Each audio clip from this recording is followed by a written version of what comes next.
Good morning, Sergeants. Please start your recordings. PC recording has started. Recording to the cloud, all set. Backup is rolling. Sergeant Hope, you may begin with your opening statement. Thank you. Once You're again, welcome. good morning and welcome to the New York City Council remote hearing on the Subcommittee on Zoning and Franchises.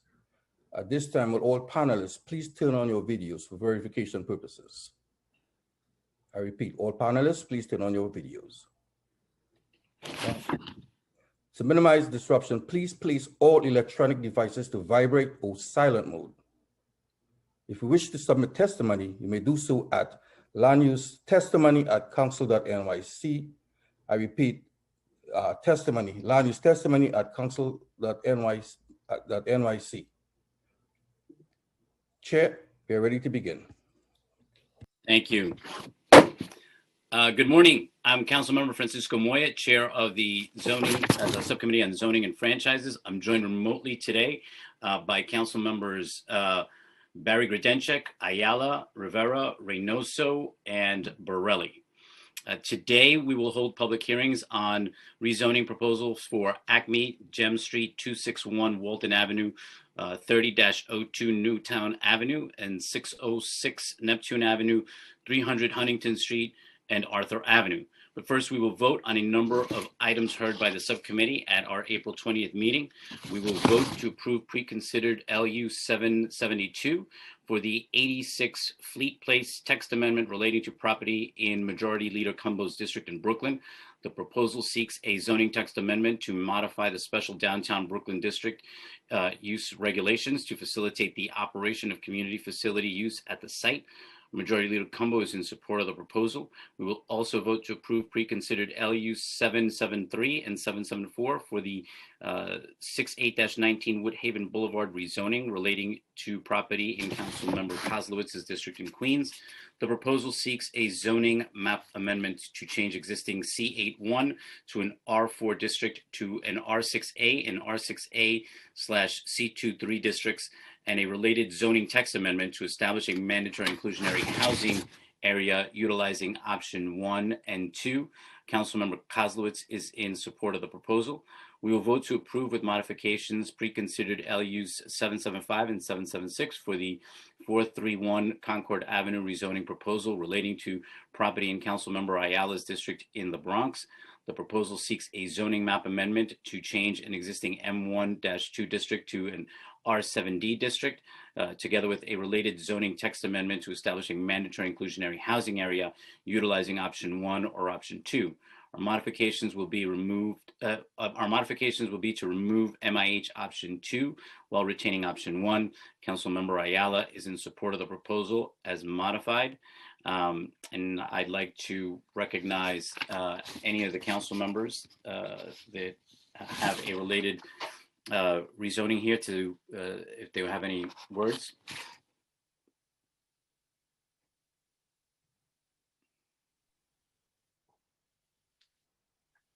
Chair, I don't see any members with hands raised at the moment. Okay, thank you. I now call for a vote to approve LU 772, 773, and 774, and to approve with the modifications I have described, LU 775 and 776. Council, can you please call the roll? Chair Moya. I vote aye on all. Councilmember Reynoso. I vote aye on all. Councilmember Grodenchik. Aye. Councilmember Ayala. I vote aye. Councilmember Rivera. I vote aye. Councilmember Borelli. I echo the sentiments of our illustrious chair and vote aye. Chair, the land use vote is currently 6 in the affirmative, 0 in the negative, with no abstentions, and we will keep the vote open. Okay.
Chair. Chair Moya, I see that we've been joined by Councilmember Levin. Hi. Tell Daddy thank you for making time for us. On a continuing vote of the land use items. Councilmember Levin. Yeah. I vote aye on all. I vote of 7 in the affirmative, 0 in the negative, and no abstentions. The items are approved and recommended. The items are recommended for approval to the full land use committee. Great. Thank you, Arthur.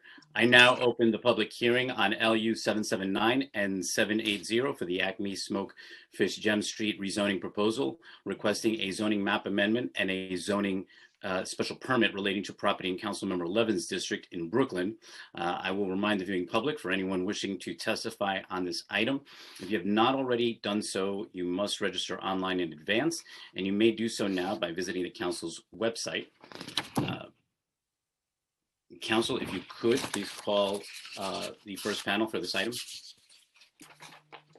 Chair, with your permission, before we call the first panel, I'll just make the general procedural announcement.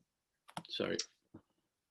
Members of the public were asked to testify for, members of the public wishing to testify were asked to register for today's hearings. If you wish to testify and have not already registered, we ask that you please do so now by visiting the New York City Council website at www.council.nyc.gov to sign up.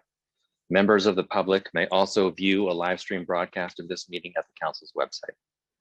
As a technical note for the benefit of the viewing public, if you need an accessible version of any of the presentations shown today, please send an email request to landuse.testimony@council.nyc.gov. When called to testify, individuals appearing before the subcommittee will remain muted until recognized by the chair to speak. Applicant teams will be called first. Members of the public will be recognized as panels, subsequent panels in groups of up to 4 names at a time. When the chair recognizes you, your microphone will then be unmuted.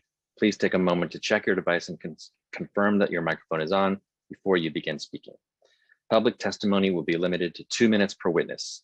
If you have additional testimony you would like the subcommittee to consider, or if you have written testimony to submit instead of appearing here before the subcommittee, you may email it to landusetestimony@council.nyc.gov. Please indicate the LU number and/or project name in the subject line of your email. During the hearing, council members with questions should use the Zoom raise hand function. The raise hand button should appear either at the bottom of your participant panel or the bottom of your primary viewing window. Council members with questions will be announced in order as they raise their hands and recognized by Chair Moya in order to speak. Witnesses are requested to remain in the meeting until excused by the chair, as council members may have questions. Finally, there will be pauses over the course of this meeting for various technical reasons, and we ask that you please be patient as we work through any issues. And with that, Chair, I will now call the first panel for the first item. The first panel will include Ray Levin, Land Use Counsel for the applicant, Stu Little for the developer, Adam Caslow for Acme Fish, the owner, and Ashley Thompson. Panelists, if you have not already done so, please accept the unmute request in order to begin to speak.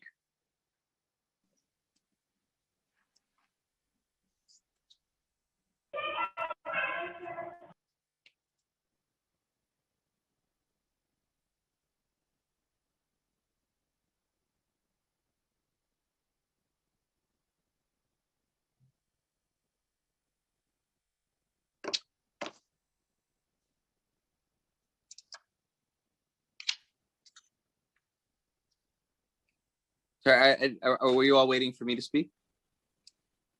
We're going to finish this procedural part, and then I'm going to turn it over to you to speak. Okay. Okay. Yeah. Panelists, please raise your right hands. Do you affirm to tell the truth, the whole truth, and nothing but the truth in your testimony before this subcommittee and in answer to all council member questions? I do. Thank you, Chair. Thank you, Arthur.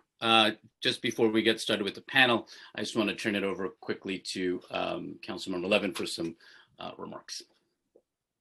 Thank you, Chair. I'll keep this really brief. I just want to thank the applicant for coming in today. We've been working for a long time at this point on this application, and this is largely in line with the special permit that we've established for the industrial business zones. In this particular instance, it's a little bit different, but largely in keeping with the same principles. The kind of basic takeaway that I think is important to think about here is, and we'll hear about this in the application, is that it's important to keep long-standing businesses, industrial businesses in this city. And Acme Smoked Fish is an employer that has been part of the city for a very long time. You see their products in any grocery store throughout the city, and in many restaurants. And I think that I'm glad to see that our land use processes are being able to be applied in a way that maintains small businesses in the city. Thank you, Chair. Thank you, Councilmember Levin. Thank you to the panel. I want to thank you. We are in receipt of your slideshow presentation for this proposal. When you are ready to present it, please say so, and it will be displayed on screen by our staff. Slides will be advanced when you say next. Please note that there may be a slight delay in both the initial loading and the advancing of slides. As a technical note for the benefit of the viewing public, if you need an accessible version of this presentation, please send an email request to landusetestimony@council.nyc.gov. And now, if the panelists would please restate your name and organization for the record, you may begin. Good morning, council members, ladies and gentlemen. Thank you for this opportunity. My name is Adam Caslow. I'm co-CEO of Acme Fish, and we are ready to present our presentation. We can put it up on the screen, please.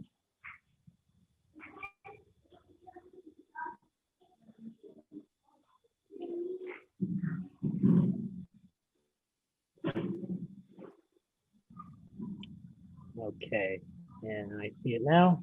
Next slide, please.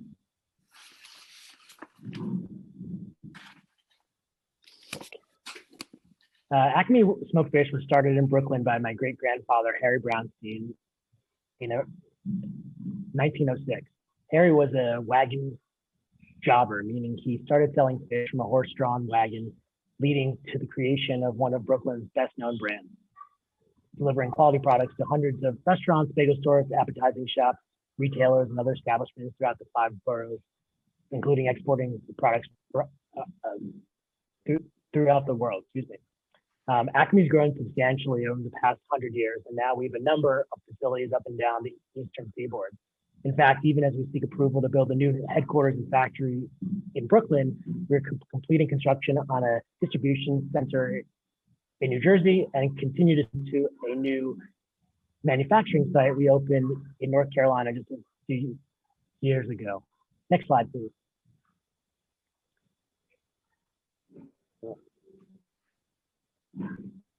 But there are obviously a number of challenges with operating a manufacturing site in Brooklyn. Limited capacity and an outdated plant are an ongoing issue. Advances in food safety and increased costs and stretched capabilities of our aging facility. The level of investment required to upgrade our facility is cost prohibitive. Out-of-state locations offer more cost-efficient solutions, but our family wants to keep its business in Brooklyn. Updating our facility to reflect modern processes cannot be done while Acme continues to operate for food safety regulations. Next slide, please. Key to the success of this effort is that we will key to the success of this project is that we will continue to operate in our current plant even as the new facility is being constructed. Once the 4-story freestanding building is done, we'll move into it and the rest of the development can proceed. In total, we will expand by some 40% to a total of approximately 95,000 square feet. We're using the most advanced systems to ensure the new building is safe, neighborhood compatible, and environmentally sustainable. Thank you for your time and consideration for this proposal. Stu Little of Rubenstein Partners will now offer additional details. Thank you, Adam, and thank you, members of the council. I'm Stu Little of Rubenstein Partners, and we are proud to be Acme's partner in this venture. Next slide, please. Building and operating a factory that meets Acme's needs is cost prohibitive. Further complicating this effort and increasing both its cost and size is the fact that Acme needs to remain in its current facility until its new factory is complete. Moving twice or stopping productions are not viable options for Acme. And to meet the operational needs and regulatory requirements, Acme requires a standalone facility with the ability to install certain elements of the building systems on its roof. Next slide, please. To address these conditions, the development site was extended to the entire block, with agreements now in place to relocate all existing uses to nearby locations. Next slide, please. And Acme's new 4-story building will be constructed on the northwest section of the site, closest to the corner of Meserole Avenue and Banker Street. Next slide, please. Once their relocation is complete, demolition of the current facility will commence, and then construction of the remaining component will begin. The design of the new commercial spaces minimizes impact by a couple of ways. One, incorporating materials compatible with the existing character of the neighborhood. Next slide, please. Two, creating a pleasant pedestrian experience that includes about half an acre of open space and retail shops intended to be amenities to both neighborhood residents and building tenants. Next slide, please. Third, completing the building with a glass box significantly set back from the brick facade of the base. Next slide, please. The reality is that the commercial component of this plan offers a revenue stream that is absolutely needed to subsidize Acme's new home. The cost of building this new facility is some $40 million more than will ever be recovered, making a standalone factory for Acme economically unachievable. Next slide, please. By allowing this proposal to move forward, more than 100 union jobs at Acme, many of which are held by Brooklyn residents, will be saved, and a place for more than 2,000 jobs will be created. Next slide, please. Some $550 million in private investment will offer an economic boost that is needed now more than ever. In offering support for the project and recommending to you its approval, Community Board 1, Borough President Eric Adams, and the City Planning Commission all offered suggestions on how the plan could be improved. In short, we have agreed to almost all of the suggestions that were offered, and I can walk you through them now. Next slide, please. At your suggestion, Councilmember Levin, we are working on an agreement with Evergreen Exchange, who is North Brooklyn's leading industrial and manufacturing advocate, that will add additional assurances that the industrial space will be occupied by Acme. In the event that Acme does not occupy the space, another industrial user will. We will be submitting a copy of that letter outlining the agreement for your review.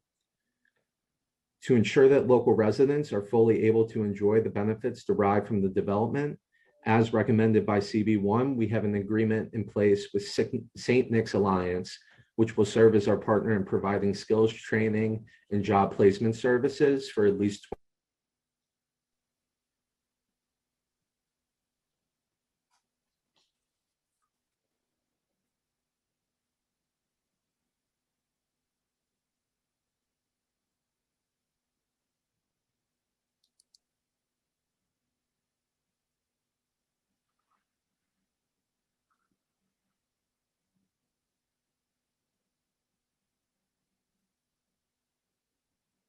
Chair, it appears that we are having a technical issue with one of the panelists. Please stand by. We try to sort through this. Thank you.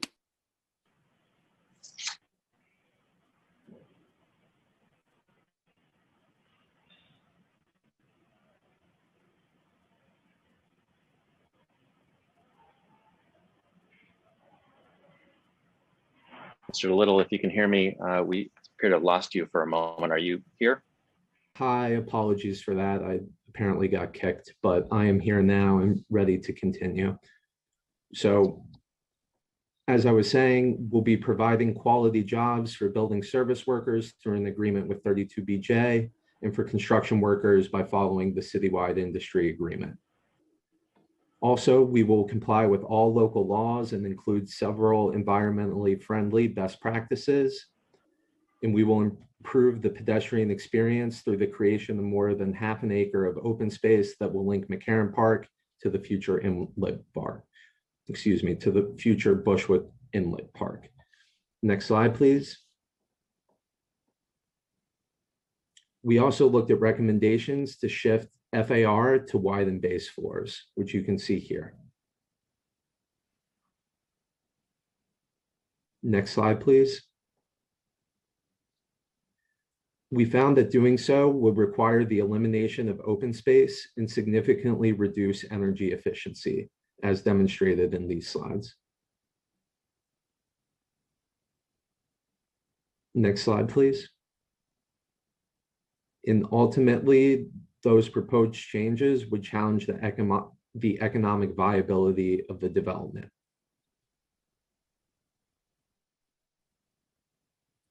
Ray Levin, our Land Use Counsel, will offer details of the zoning changes we are seeking. Thanks. Thank you, Stu. Members of the subcommittee, I am Raymond Levin of the Herrick Feinstein Law Firm, Land Use Counsel for RP Inlet, the applicant for the actions before you today. And next slide, please. This plan is based on an innovative idea that new commercial space could offset the cost of providing new manufacturing space. This concept was formalized with the enactment of the Industrial Business Incentive Area, IBIA, special permit, first utilized at 25 Kent Avenue, 2 blocks from this site. Building on that idea, the current proposal betters the IBIA special permit in 2 ways. Unlike the existing IBIA projects, in this project, the industrial space is built first before 1 square foot of office or retail space. And rather than providing generic speculative industrial space, in this case, the industrial user is known and the space is tailored to their needs. To permit this development, we are seeking a change in the zoning district and the grant of a special permit under the large-scale general development provisions of the zoning resolution. Specifically, a zoning map amendment changing the existing M31 district to an M15 district. Next slide, please. And a special permit to allow certain penetrations of the sky exposure plane and setback distances. These waivers will compensate for the limited footprint and floor plates available for the project's commercial component due to the standalone requirements of the Acme factory. Next slide, please. These waivers would allow the office building's street wall to exceed the 85-foot maximum by less than 20 feet and allow the upper 2 floors of the office building to penetrate the sky exposure plane by less than 20 feet on Gem Street and Meserole Avenues. These waivers would lessen the impact of the 4-story freestanding Acme factory building on the office building and allow the floors in the office building to be aligned with the market expectations to foster the development's financial viability. Thank you, and we'll be happy to answer any questions. Next slide, please.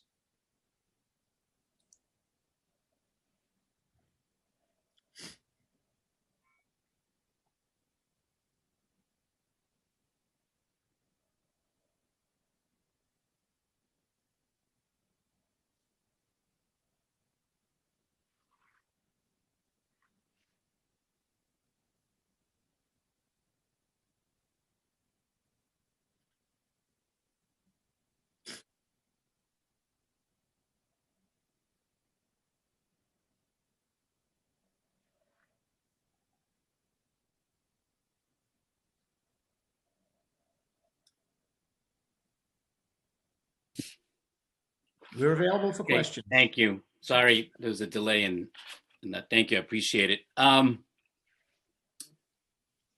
So when did Acme begin exploring the options for expanding or relocating?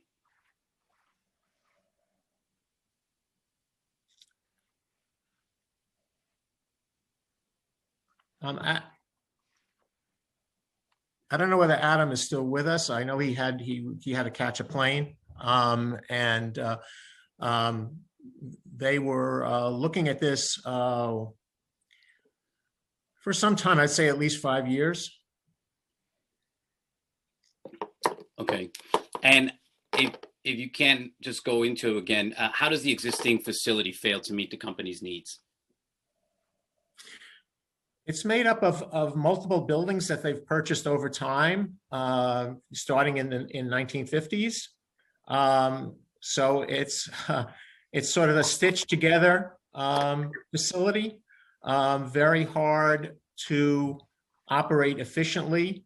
And also as more FDA health requirements have come into play, very expensive to try and meet those requirements with this facility. So for a lot of reasons, sort of time has caught up with Acme.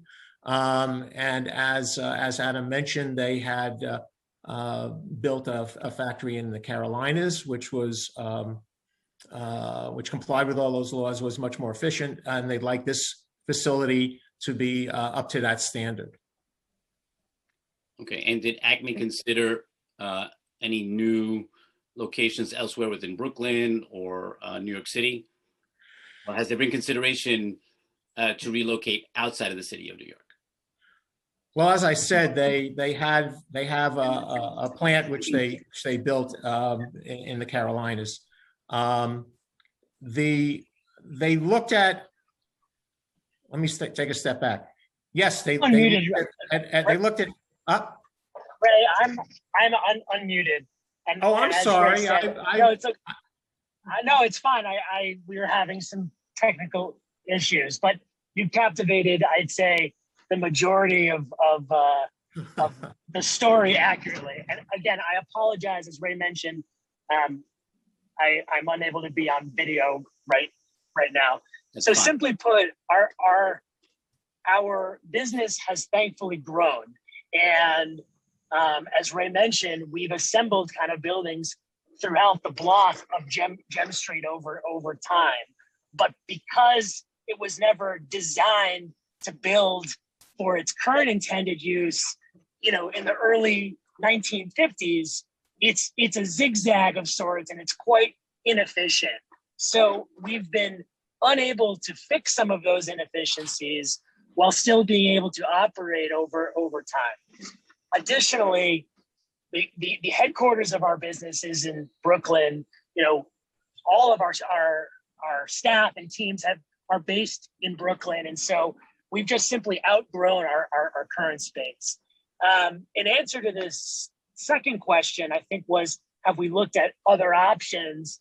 The answer is yes. About 5 years ago, we needed to expand some manufacturing space, and we looked up and down the Eastern Seaboard and settled it in a manufacturing space in North Carolina.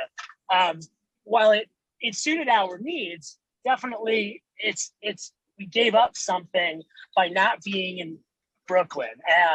There's a premium to be in Brooklyn, not just because it's a nice place to live and work, but the workforce in Brooklyn is second to none. We really believe that the success of our company is vital to being in this community. We're willing to pay a premium for it, but we had looked at, and there are certain things that can be done outside, and others are just best done right at home. Thanks, Adam. Let me ask you this as well. What factors led to Acme to decide that a partnership with a commercial developer for a mixed-use project was the best option to stay in Brooklyn? It's a great question.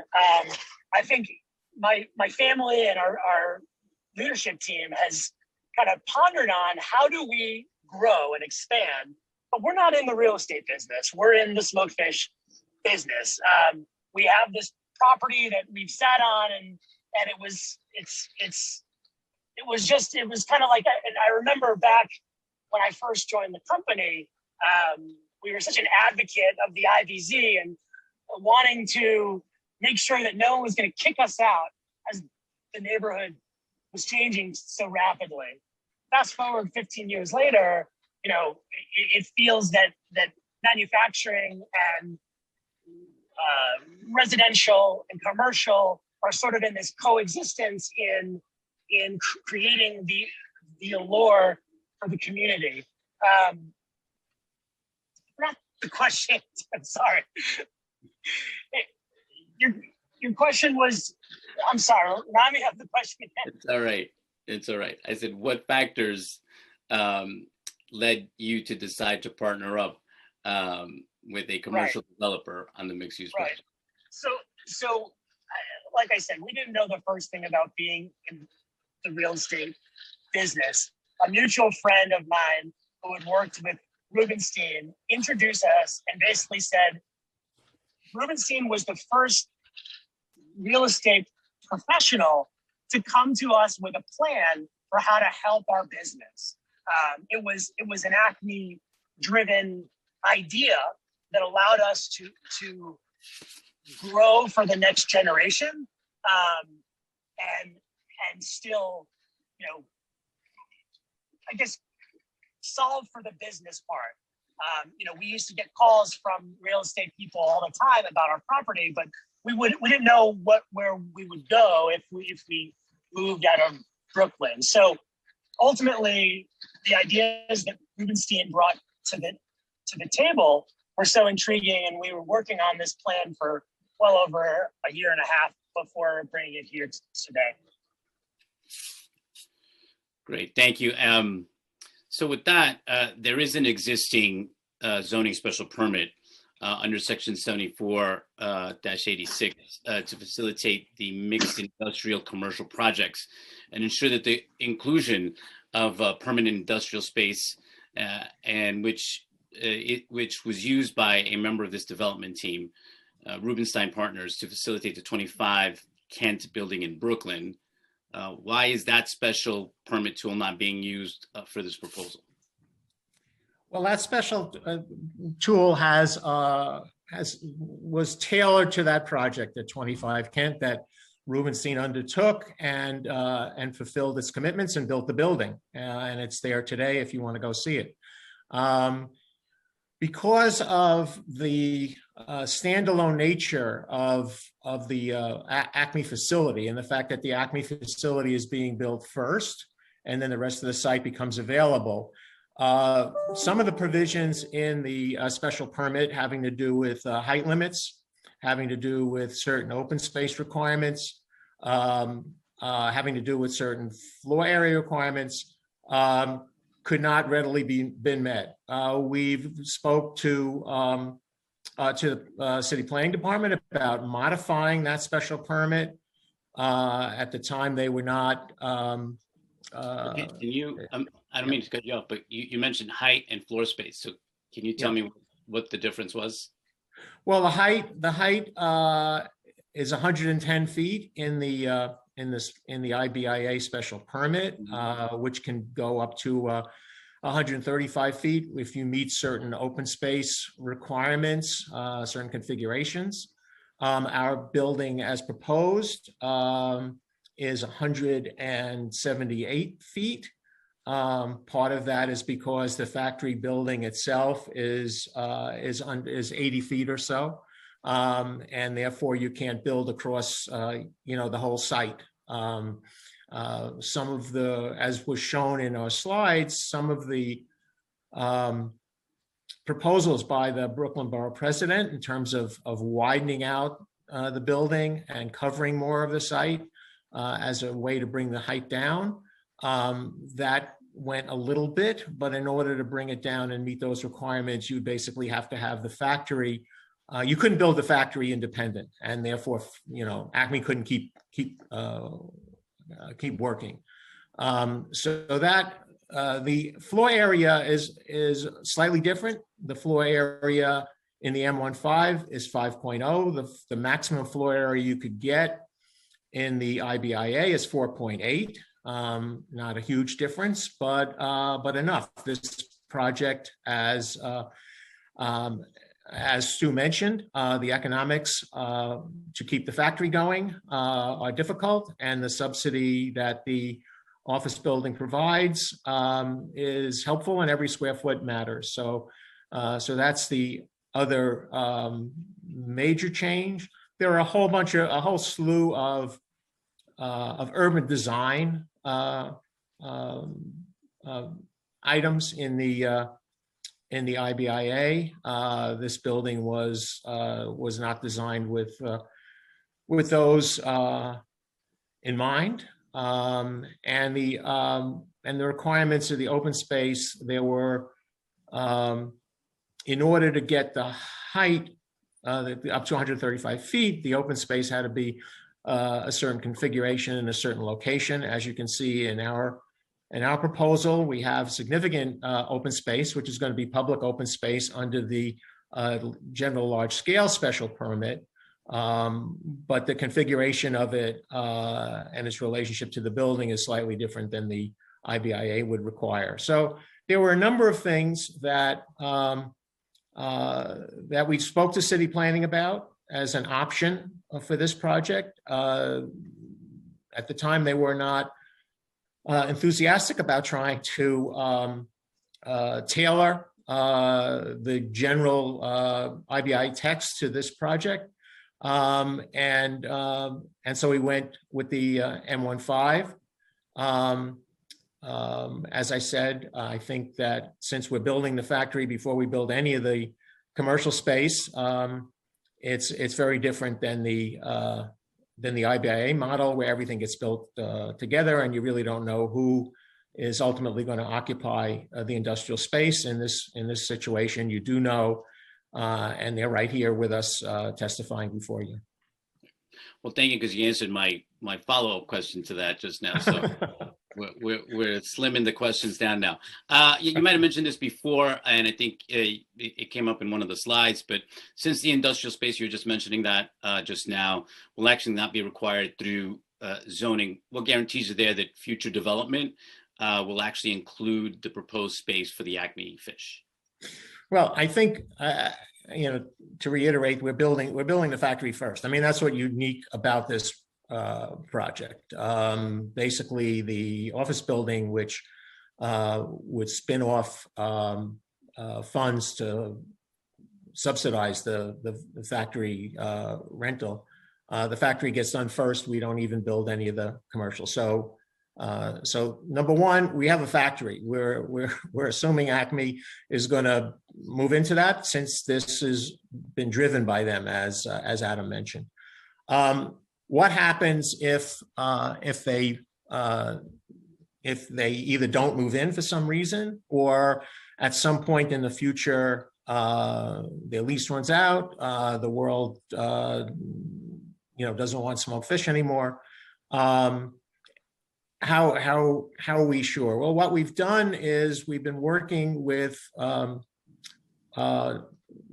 several fronts. One is with IDA. We're in discussions with them. We have been for a while. We're expecting that once the council hopefully approves these changes, that we will enter into an agreement with them. They would have the ability to monitor the use of the factory building. So that's one way. We're also at the council members urging working with the local industrial service provider in North Brooklyn on an agreement where we would commit to if Acme doesn't move in, and to abide by the allocations of space that are in our proposal. So 15% of the space would be for industrial use, and 40% of the space would have certain restrictions that mirror the IBIA proposal. If at some point in the future, since we're looking to keep industrial space in this building in perpetuity, in the future, after the facility is built, we would work to re-tenant that building. Now, obviously, the building is special purpose for Acme. It's not easily reused. So we would work with the local service provider to identify reusers. But we were also committed that we would not use the factory building for commercial office or for any uses that are other than innovative industrial uses in the future. So I think that's it. Stu. I'm sorry, Raymond. I'm going to start cutting you off because you're like starting to answer my question. Did you get an advanced copy of my questions here? Well, I know answered a couple of the ones that I had coming up. I've known you for a few years. I don't know. Well, I can let Stu answer these questions because then he's probably, not on the, he probably didn't get the memo, the memo of what your questions were. But I just, let me just get a couple more in before I turn it over to Councilmember Levin. Has the impact of COVID-19 on commercial development and the demand for office space affected the outlook for this development at all? Yeah, I can take that. So, I mean, certainly it has. If you step back in time a year and a half ago, in addition to Inlet, we're obviously the developer, owner, manager of 25 Kent. And that's a project that came online in late 2019 and we began leasing up. And right pre-COVID, we had substantial negotiations, letters of intent, negotiating leases on over 70% of the building. And as a result of the pandemic, a lot of those requirements got put on hold, some temporarily, and we're seeing them coming back now, and others, indefinitely. So yes, COVID has had an impact on the risks of this project. We do see substantial comfort in the fact that, what we're building first is an industrial warehouse for Acme. And it won't be until several years later after that delivers, likely 2026, until we're out in the market leasing commercial space. And so while today, if we were bringing online an additional 600,000 square feet of commercial space, I think that would definitely, raise some red flags in terms of risks. We were able to look through to 2026 and see a North Williamsburg that will be ripe for people looking for office space and retail space. But yes, the risks, there were risks in 2019 with this project, and those risks are, I would say, even more highlighted today. Okay. I'm going to switch over to parking now. How did you determine to propose 150 parking spaces? Oh, that's an interesting question. Our environmental analysis actually said that we might need more than that. The community, as we've watched them analyze other projects, have had concerns about a lot of parking, therefore attracting more vehicles to the neighborhood. If we provided the amount that the environmental studies asked for, we would need another special permit. We'd be above 150 spaces. So we decided to go with 150, which were allowed without any special requirements. We are looking towards the future. As we know, the city now with bike lanes, with scooters, with alternate means of transportation, we believe that the 150 will be sufficient, even though the environmental, using their metrics, comes out with slightly more. So that's how we ended up with it. Okay. And I know that you kind of alluded to this before because you spoke a little bit about the borough president and what they were looking at in terms of the modifications. But if you could tell us the modifications to the bulk in order to respond to the concerns from the neighborhood residents, and how would these suggestions that were given by the neighborhood residents affect the outcome of the project? I'll let Stu answer that. The neighborhood residents would like us to take off 2 or 3 floors from the building. That's not what the borough president's proposals were. We can talk about the borough president's proposals, which were much more modest and didn't actually reduce the height of the overall height of the building. But in terms of what taking a couple floors off the building will do is really Stu can answer. Yeah, so the borough president's suggestions namely, we're taking bulk off of the top of the building and reallocating it to the sides, and that poses a couple different issues that we discovered through the course of evaluating those proposed changes. So first, when we look at the viability of leasing space and energy efficiency, as the floor plates become wider, it is more difficult for natural light to penetrate those floors, and that causes impacts to energy efficiency, which was one of the issues we face.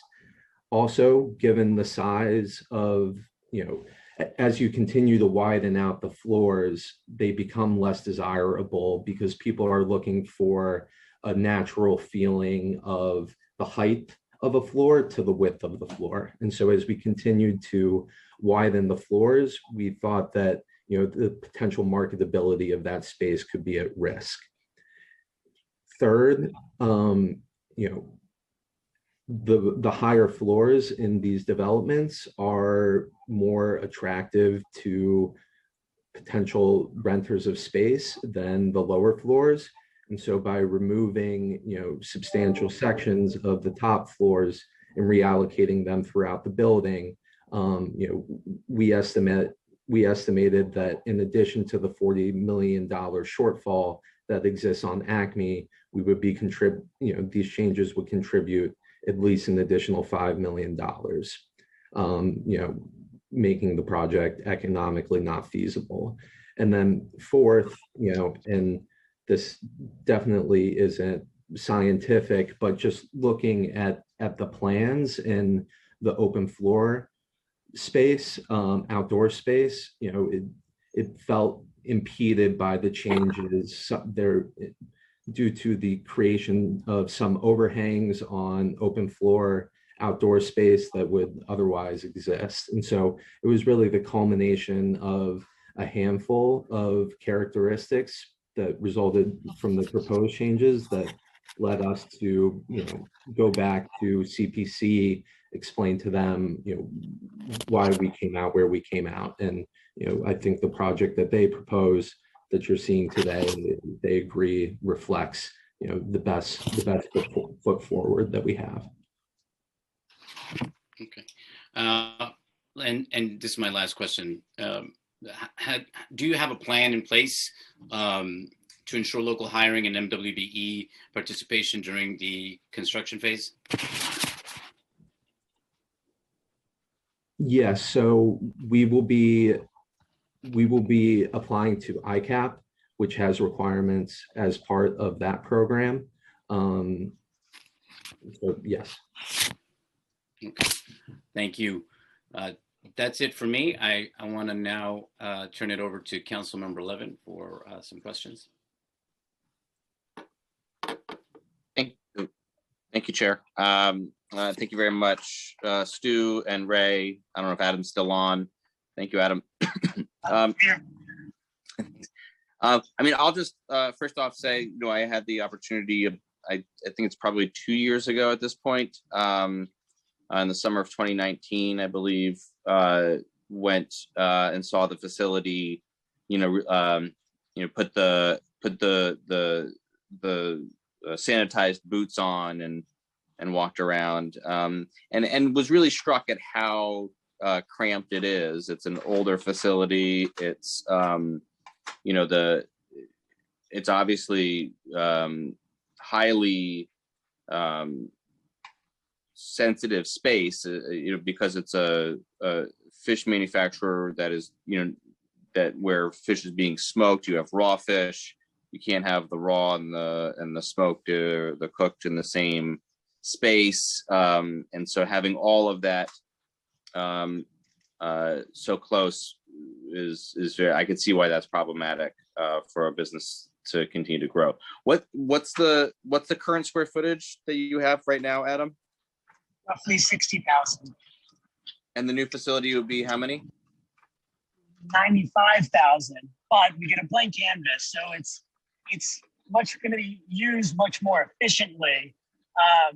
We expect that we will be able to increase our output by more than double. And that's right away. So that's in 5 years time. Yeah.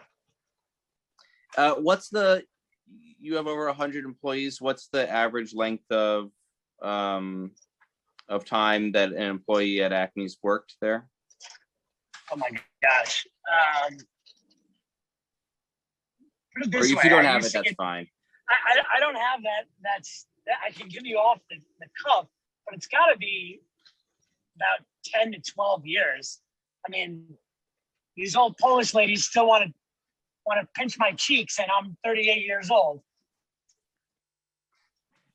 And the work is, I mean, it is a I don't say a specialized work, but the experience of it takes experience to do it well, and there's professional development within the company. Absolutely. I mean, our production manager started out as a box maker about 30 years ago. I think what's uniquely special is the local workforce. The people are happy to have the work. As our business grows, we have opportunities for overtime, opportunities for technical skill development, from food safety to, so we put, I can't remember the name of the program, but we put several factory employees through the management training program offered by, I believe it's Evergreen, but I'm not 100% sure. And it's the family business culture extends beyond my family, but also to the family of our workforce, the Acme family that we refer to it internally, of people who kind of buy into, and take a collective pride into what we're doing. And then what kind of benefits do your employees have? Health benefits, retirement benefits? So in Brooklyn, our factory employees are members of the UFCW union, so they have full medical, pension, dental. I don't have the full quantitative package offhand. The entire workforce is unionized, is that right? In Brooklyn? In Brooklyn, entire factory workforce, yes. Factory workforce, okay. I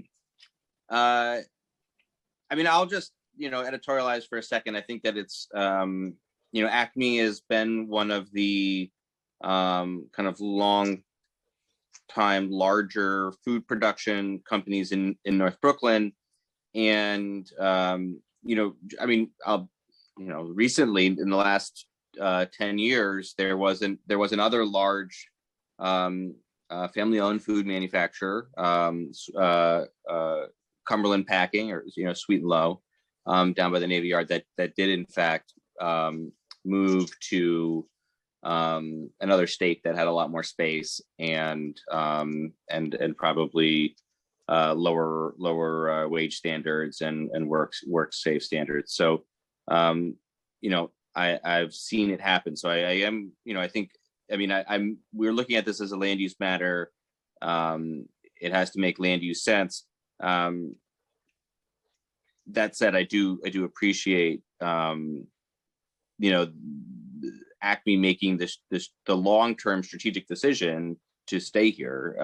This is at least, just from a business perspective, if I could ask Adam, what's how many years does this commit Acme to staying in the neighborhood on the low end? Like at least how many years do you imagine from in your own kind of business planning?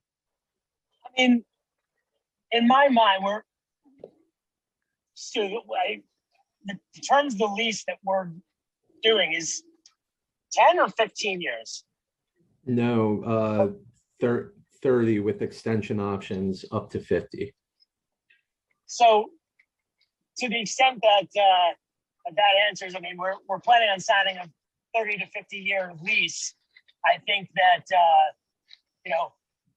I imagine, I certainly hope that it serves as our headquarters for the duration of that, if not more. Yeah. I mean, and that's meaningful, obviously. On moving over to the broader building, what's the sustainability environmental profile of the building? Can you speak a little bit more to that, Stu, in terms of what standards are you expecting to meet, carbon footprint, et cetera? Yeah, so we anticipate that all of the required statutory requirements will be met. We're seeking to meet those. Additionally, we're pursuing LEED certification and expect LEED silver. But to the extent that questions have come up on those environmental issues, we're pursuing a best-in-class environmental building, and that's part of how we market our buildings.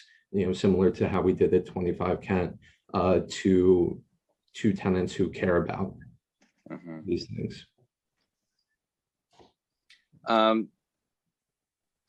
Okay, moving forward, maybe like a little more specificity about kind of what what are some of the attributes in terms of like, is there going to be rooftop planting or solar or anything like, in terms of the energy consumption profile and things like that? If you could share that with us, that would be great. Okay. We'll get that to you. Yep, we can follow up.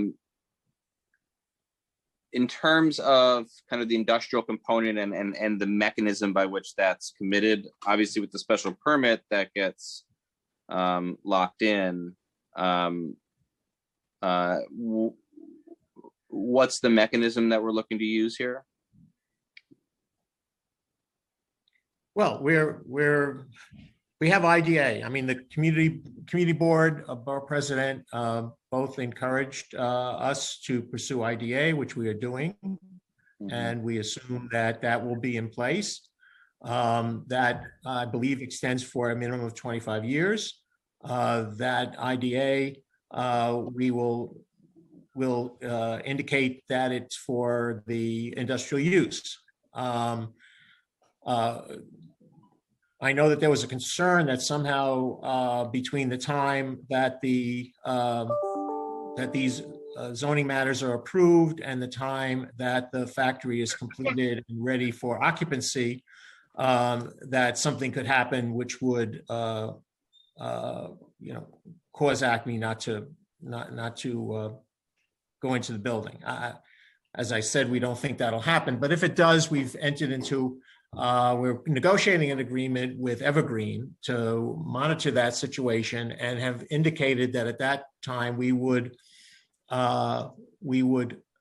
provide at least 15% of whatever building gets built to be industrial space, a la the IBIA, and also to limit the uses on 40% of the space, also similar to IBIA. With Evergreen monitoring that. After the building is built, then we would also commit to 15% of industrial space, but basically reoccupying that building. I mean, yeah, no, we're not ripping down that building, I'm frankly like less worried about after, if the factory is built, it's a fish factory. I know about the fish. There's another fish manufacturer in the 33rd district as well. So I'm familiar with kind of the kind of limitations. I mean, just from physical configuration, it's not really. It's a very specific type of design and use, and yeah, it's not like you're going to be moving like a clothing manufacturer in after. But or some other like a tech business. But what's the mechanism that you're proposing with Evergreen? Is it anything that's like a legally binding? Is there a right of action if say, for example, if Rubenstein signs this letter with a letter of intent of some kind or an MOU with Evergreen, what is the and I'm not saying that they will, but what if Rubenstein decides that they don't want to honor those commitments? What right of action then does Evergreen, as a party to that agreement, have for remedy? They're going to monitor what happens. We're going to provide them with building plans. If those plans don't conform with the special permit, obviously they're going to point that out to the public, to you, to the council member, to the borough president. But what could the borough president or the council member do at that point? The zoning's already been conferred. Well, they can certainly, move to rescind it. They can, go to the building department. The ability to stop the building permit, if that's what we're talking about, for something that doesn't match the special permit, right? Mm-hmm. In essence, to be giving back the special permit, say we don't want to build in accordance with the special permit. Right? Yeah. There's the public opinion and Rubenstein's ability to pursue projects in the city going forward. The enforceability of the IBIA is city planning's signing on as the enforcer of the restrictive declaration. They are not doing that in this case. The city council could be an enforcer because they have longevity. Evergreen is not an enforcer in that sense and hasn't actually been looking to be an enforcer in that sense. Even if they were given— What about like an actual restrictive declaration recorded against the deed of the property? But we were talking about who would enforce it, right? But regardless of who enforces it, is that what's being proposed? Like an actual restrictive declaration recorded against the deed, or is it just a letter? It's an agreement. It's an agreement. It's not being proposed to be recorded because the Evergreen's participation 20 years from now, if Evergreen no longer exists and it's recorded against the property, it creates all kinds of problems. Unlike if it was city planning or the city council, entities that go on forever. So it would create problems in the future. Okay, I mean, let's keep talking about it because I want to make sure that I try to keep an eye out for the worst case scenario. And since I won't be around, and as a former council member, I don't think anyone's gonna I don't think anyone's gonna care what I have to say about it. So it's like my ability to influence public opinion will be significantly curtailed at that point, right? So I want to be able to have. Yep. But your successor would certainly. I don't know. Have something to say about it. I don't know. I don't know who my successor is going to be. So let's keep talking. Let's keep talking about it, and because there are a lot of aspects of this proposal that I find very good and very positive, and we just want to make sure that there's that we're ensuring that worst case scenario that might be legally available doesn't actually happen. Right. And we understand that, and we can continue discussions. I mean, we're saying third mechanism, belt, suspenders, and I think Evergreen agreement, we're calling it the cummerbund. First, we're looking towards the Acme lease, then IDA, which we have been suggested to move forward with, and then finally Evergreen agreement. So understand, and we're working with you to lock it up in as many ways possible that give you comfort. Okay, great. All right, that's it for me, Chair. Thank you, Councilmember Levin. Chair, by the way, as you can see, my kids only come when they know that I'm speaking, and then like if I'm not talking on camera, then they'll go away. So Yeah, no worries. Council, do we have any other council members that have questions for this panel? No, Chair, I see no other members with questions. Okay, there being no further questions, the panel is excused. Council, are there any members of the public who wish to testify on the Acme Gem Street rezoning application? Yes, Chair Moya, we have approximately 6 public witnesses who have signed up to speak. For members of the public here to testify, please note again that witnesses will be called in groups of 4. If you are a member of the public signed up to testify on the Acme Gem Street rezoning proposal, please stand by when you hear your name being called and prepare to speak when the chair recognizes you. Please also note that once all panelists in your group have completed their testimony, you'll be removed as a group from the meeting and the next group of speakers will be introduced.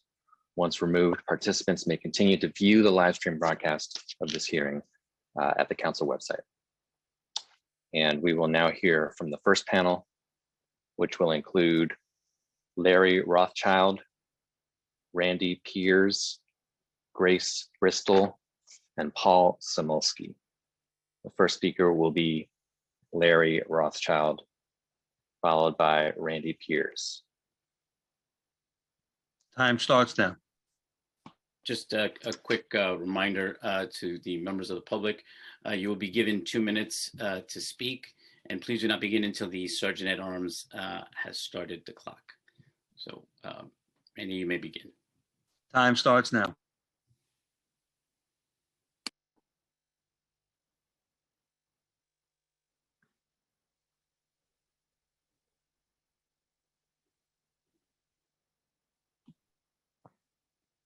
Time starts now.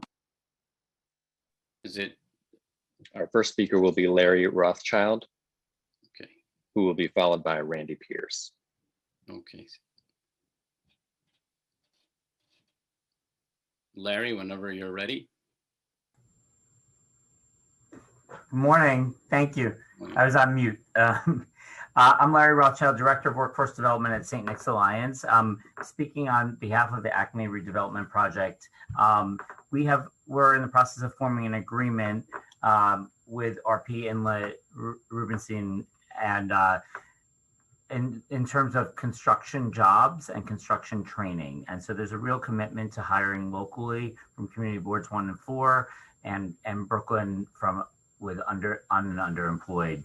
And St. Nick's Alliance runs a skill build construction training program. It's a 7-week training that delivers job readiness training, OSHA 30, the site safety training, flagger, scaffolding, FireGuard F60.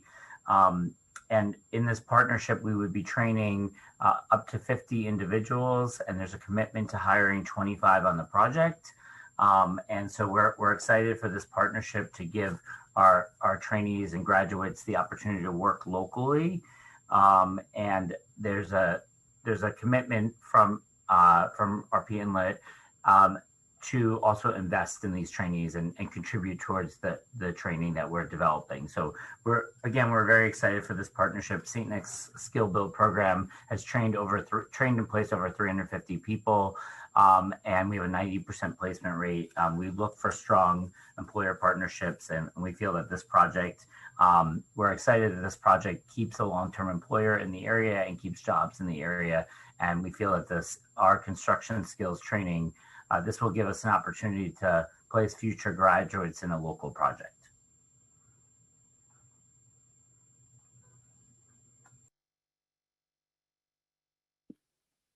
Okay, thank you for your testimony, Larry. Next, we'll hear from Randy Pierce, followed by Grace Bristol. Time starts now. Good morning, members of the council. Thanks for having me. I'm Randy Piers, President and CEO of the Brooklyn Chamber of Commerce, a membership-based assistance organization which represents the interests of the business community throughout the borough. The Brooklyn Alliance is our not-for-profit economic development affiliate, and it works to address the needs of businesses through direct business assistance programs. This project is for the expansion of Acme Smoked Fish, a Brooklyn-based legacy manufacturer, to allow them to remain in Brooklyn in a modern 95,000 square foot facility dedicated to manufacturing. Brooklyn Chamber is pleased to support Acme's proposal at this public hearing, and we look forward to continuing on in this process and affirming our support. Acme started its operations in Brooklyn over 100 years ago and has since expanded to facilities in Massachusetts and Florida. Acme is one of the oldest continuously operating manufacturers in Brooklyn, with a workforce that is almost 75% minority, with 88% living in New York City and 60% within 2 miles of the factory. It is Acme's desire to remain and expand in Brooklyn, and this new project will be protecting 100 union manufacturing jobs. The project follows the model that's successfully pioneered by Rubenstein Partners at 25 Kent, which is utilizing market rate retail and commercial uses to offset some of the investment costs of the new manufacturing space. The project will generate $550 million in much needed private investment, especially as we come out of this pandemic, increasing the tax base, which is essential to stimulating economic growth borough-wide and citywide. The development is a key component in supporting continuing manufacturing uses in North Brooklyn and will generate 2,000 commercial jobs, which are sorely needed as the borough seeks to recover. The team that is engaged has been outreaching to the community for over 2 years, and the plan makes a lot of sense, both for the business community as well as the residential community. We are in full support of this mixed-use manufacturing and commercial project at 10 Wythe Avenue, and we look forward to Acme's continued growth as a key employer. Thank you. Thank you. Thank you for your testimony today. The next speaker will be Grace Bristol, who will be followed by Paul Samulski. Time starts now. Good morning. My name is Grace Bristol. I'll be reading testimony prepared by Jonathan Bowles, Executive Director of the Center for an Urban Future, a think tank focused on creating a more inclusive economy in New York. I'm testifying in favor of this project because New York City was facing a good jobs crisis long before the coronavirus pandemic, and this project will preserve and create many new good jobs. In the 20 years immediately before the pandemic, New York City lost 112,000 manufacturing jobs, 63% of the total manufacturing jobs that existed in 2000. During the past year, the city has lost another 10,000 manufacturing jobs. New York badly needs to hold on to the well-paying manufacturing jobs that remain, and this project does just that, preserving over 100 union manufacturing jobs. Supporting these jobs today requires embracing innovative financing mechanisms like this one. Without it, the economics just don't work. That's why in the last couple of decades, there have only been a few new industrial buildings developed in the city. As much as I love the manufacturing component of this project, the new offices will ultimately create even more opportunities for living wage jobs for lower income residents. Like it or not, where good paying jobs have been growing in the city, it's almost entirely been in the office sectors. That was certainly the case in the years before this pandemic, and it's even more true today. But prior to the pandemic, 83% of office jobs in the city were in Manhattan. We need to grow more of these jobs in Greenpoint and other parts of the city. Doing so will lead to more jobs and internships for local residents. Thank you. Thank you. Thank you, Grace, for your testimony. We'll now hear from Paul Samulski. Time starts now.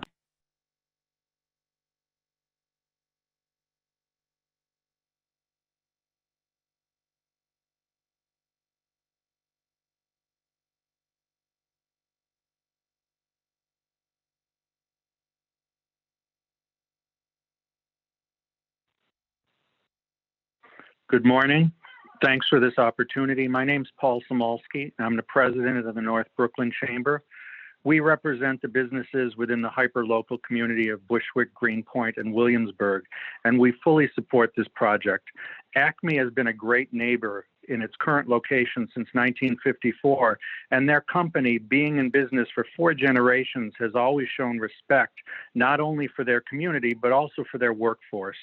We definitely would hate to see them forced to relocate because their current location, due to the lack of sufficient space. That said, we also greatly support the idea of preserving manufacturing space within our community, which this project obviously does. The idea of seeing a significant amount of new jobs offered as a result of this expansion, many hopefully going to Brooklyn residents, makes this project even more of a good thing for us. We know that Acme is an equal opportunity employer and that they They're committed to creating a diverse work environment, and this also positively resonates with us, especially during these challenging times. We congratulate them as well as Rubenstein Partners, who are leading the project, on their thoughtful and creative design. We've had very good interactions with Rubenstein in the past, thanks to their 25 Kent project, and we trust that they will deliver what they promise, as they did with 25 Kent. We also have an excellent history with Evergreen, and we're pleased to see that they're being consulted on this project. And by the way, I also want to point out how disappointed the community would be if Fish Friday Outlet no longer provided the community the opportunity for the community that it currently does. We're pleased to offer our support for this project. Thank you very much. Thank you, Paul. Thank you for your testimony. Chair, that was the last speaker on this panel. Okay, thank you. Thank you for your testimony. Do we have any council members that have any questions for this panel? Chair, I see no members with questions. Okay, there being no questions for this panel, the witness panel is now excused. The next panel will include John Jero Roman and Emil Freja. John Jero Roman will be the first speaker, and then Emil Freja. Time starts now.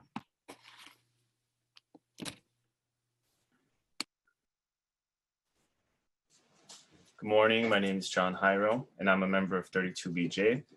I'm here today on behalf of my union to express our support for the proposed project with 30 Gem Street.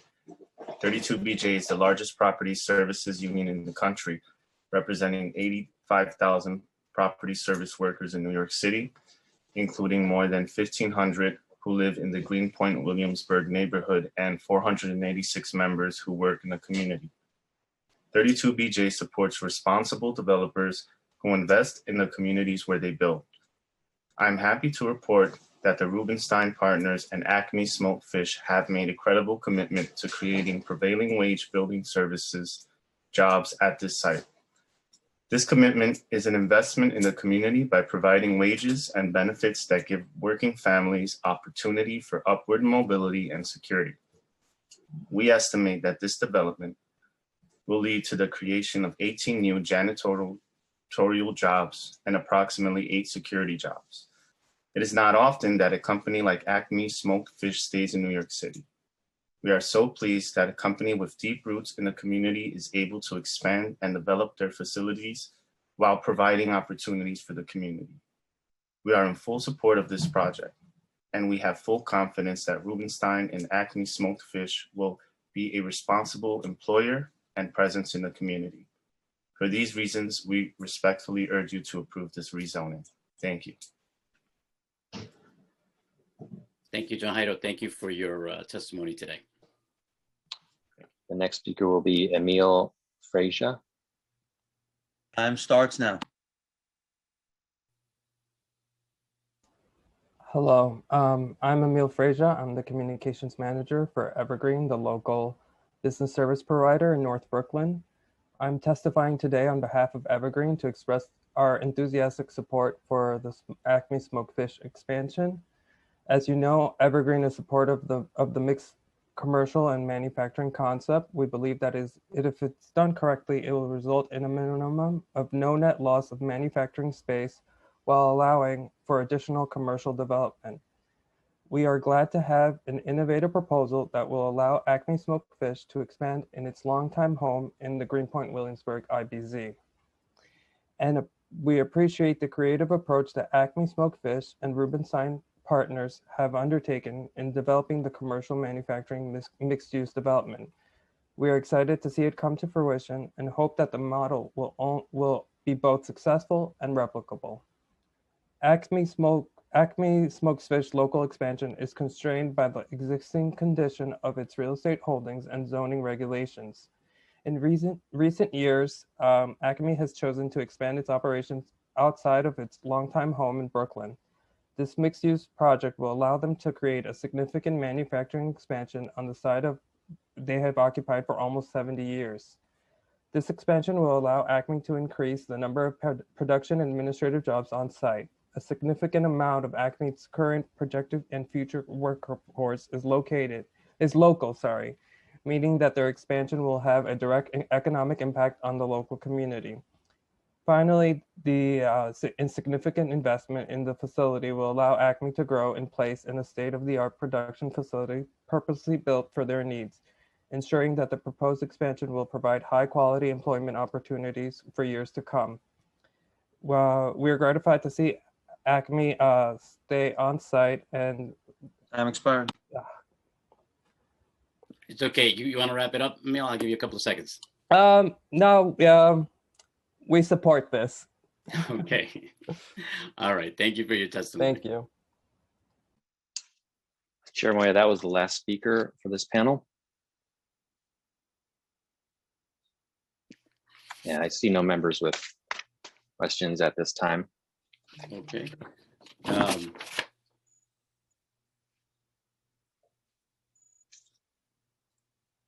Okay. So there being no members of the public who wish to testify on LUs number 779 and 780 for the Acme Smoked Fish Gem Street rezoning proposal, the public hearing is now closed and the item, oh, I'm sorry. Chair Moya, excuse me, sorry. With your permission, we'll just do one last check-in to make sure that no one else has signed up. If there are any members of the public who yet wish to testify on the Acme Gem Street rezoning proposal under LU 779 and 780, please press the raise hand button now. The meeting will stand at ease while we check for any newly registered members of the public.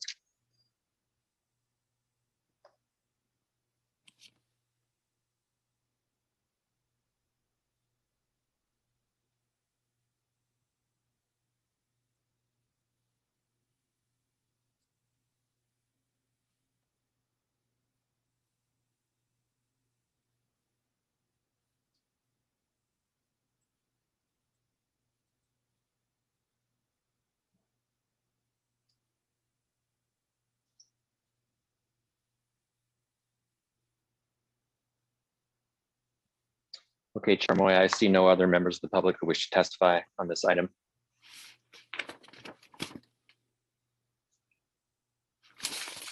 Okay. There being no members of the public who wish to testify on LU numbers 779 and 780 for the Acme Smoked Fish Gem Street rezoning proposal, the public hearing is now closed and the items are laid over. I now want to open the public hearing on LUs 781 and 782 for the 261 Walton Avenue rezoning proposal seeking a zoning map amendment and a zoning text amendment relating to property in Councilmember Ayala's district in the Bronx.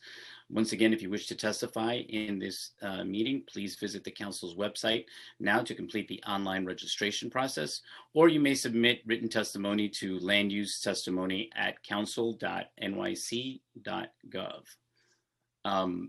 Before anything, I just want to check to see if Councilmember Ayala would like to say a few words before we get started.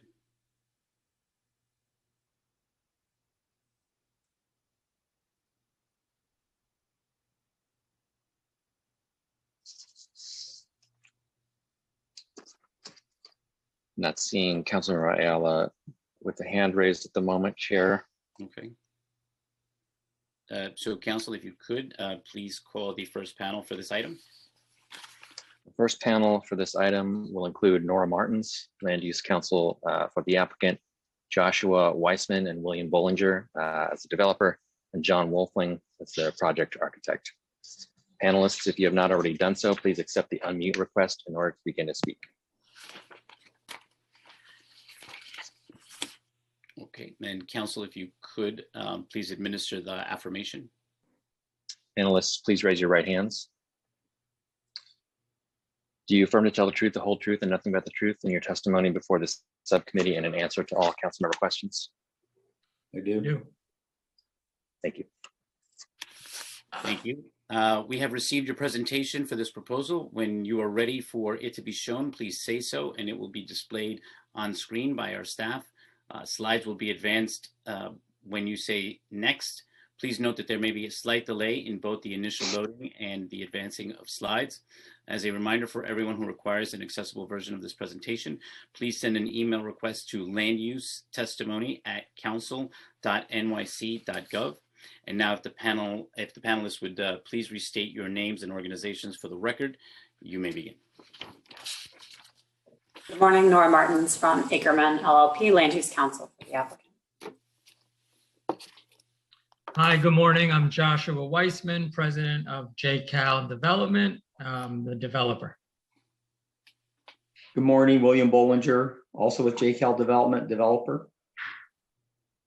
Good morning. This is John Wolfling from Datner Architects, applicant or architect. Okay, I think we're ready to proceed with our presentation now. Thank you.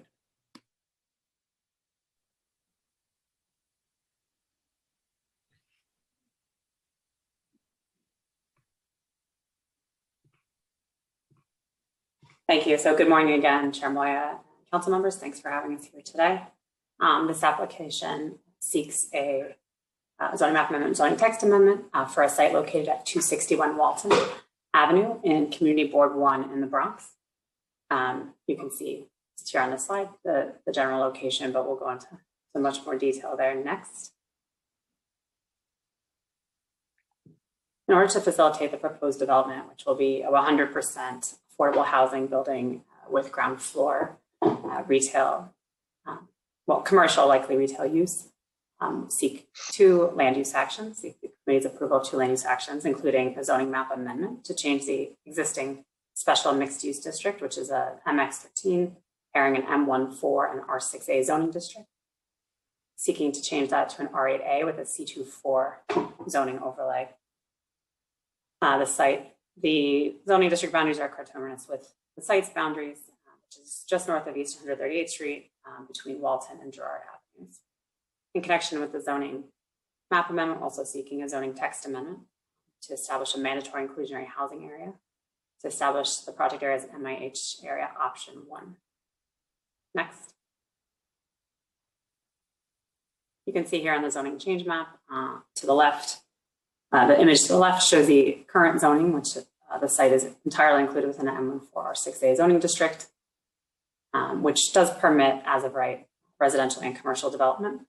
However, the density that's permitted under the R6A is not sufficient to support affordable housing development. So we're seeking to rezone to an R8A with a C24 overlay, which will permit essentially the same uses, but with a greater residential density.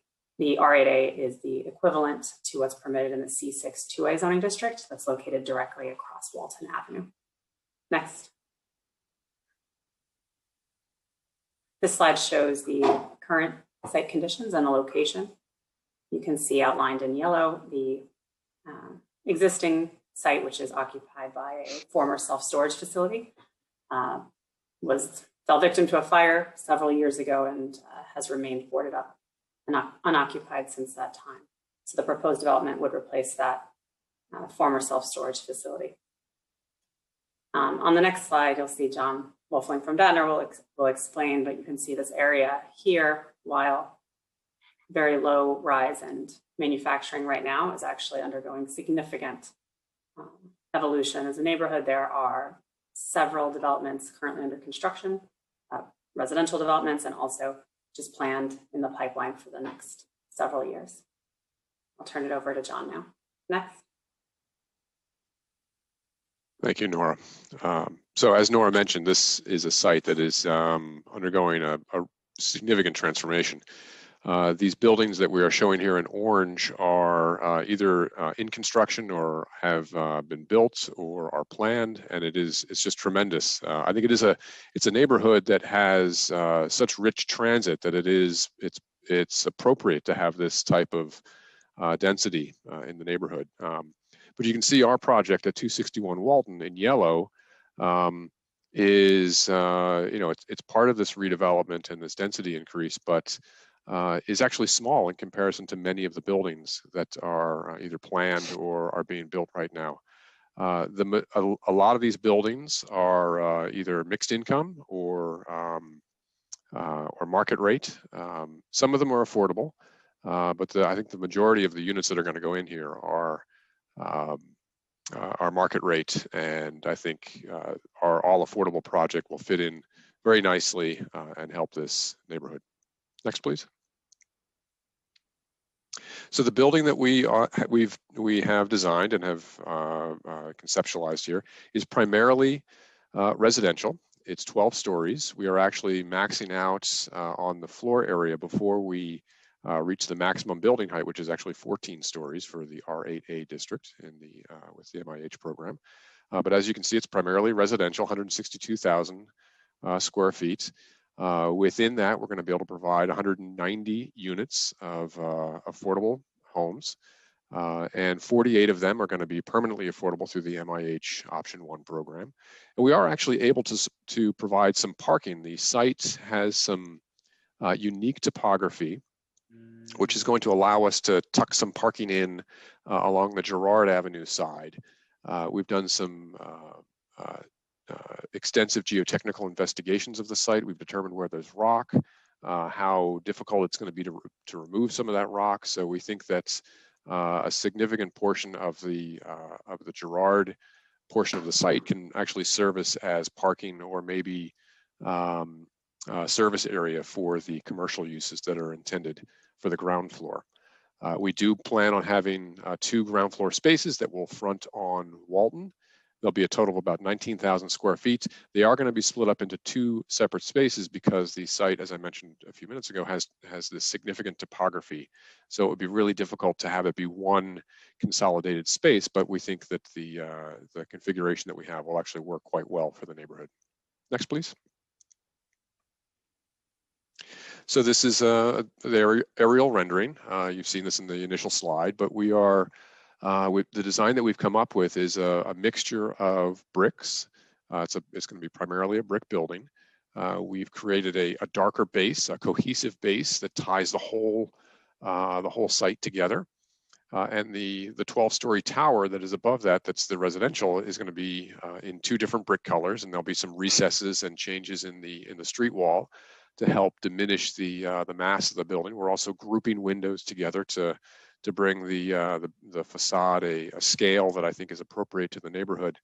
And there's even an outdoor roof terrace that's you can kind of see in that inside corner of the building where the gray and the light gray and the darker gray masses meet on the second floor. That's going to be a great amenity for the residents of the building. Next, please. Oh, back one, please. Yeah, thank you. So this is a street level rendering of Walton Avenue. The neighborhood is very different right now, but we really believe that with all the development that's going to be happening in the neighborhood and our development that's going to happen here, the street will actually really be activated. Our intention at the ground floor is to have a lot of glazing, a great degree of openness, so that light not only spills out at night onto the sidewalk, but it really activates the street. You start to get a sense here of how the upward slope works. This is looking northward along Walton Avenue. And there's about, I think it's a 12-foot grade difference between the south end and the north end of this frontage. Next, please. So this is the Girard Avenue facade. One of the comments that we got as we've been going through this and meeting with other organizations, and I think this was actually a city planning comment, was what are we going to be doing along Girard Avenue to activate that facade? And we do have glazing and residential windows that are above that, above the base of the building, but we are looking to work with a local artist to do some sort of installation along this facade. We are going to have street trees that'll be located along this facade, but you can see at the left-hand side where that parking entrance might be.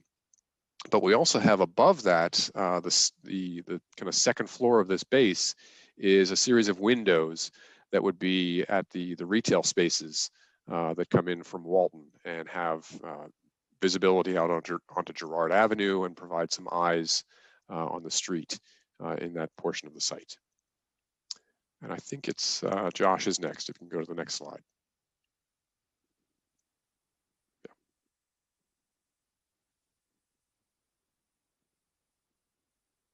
Josh is muted.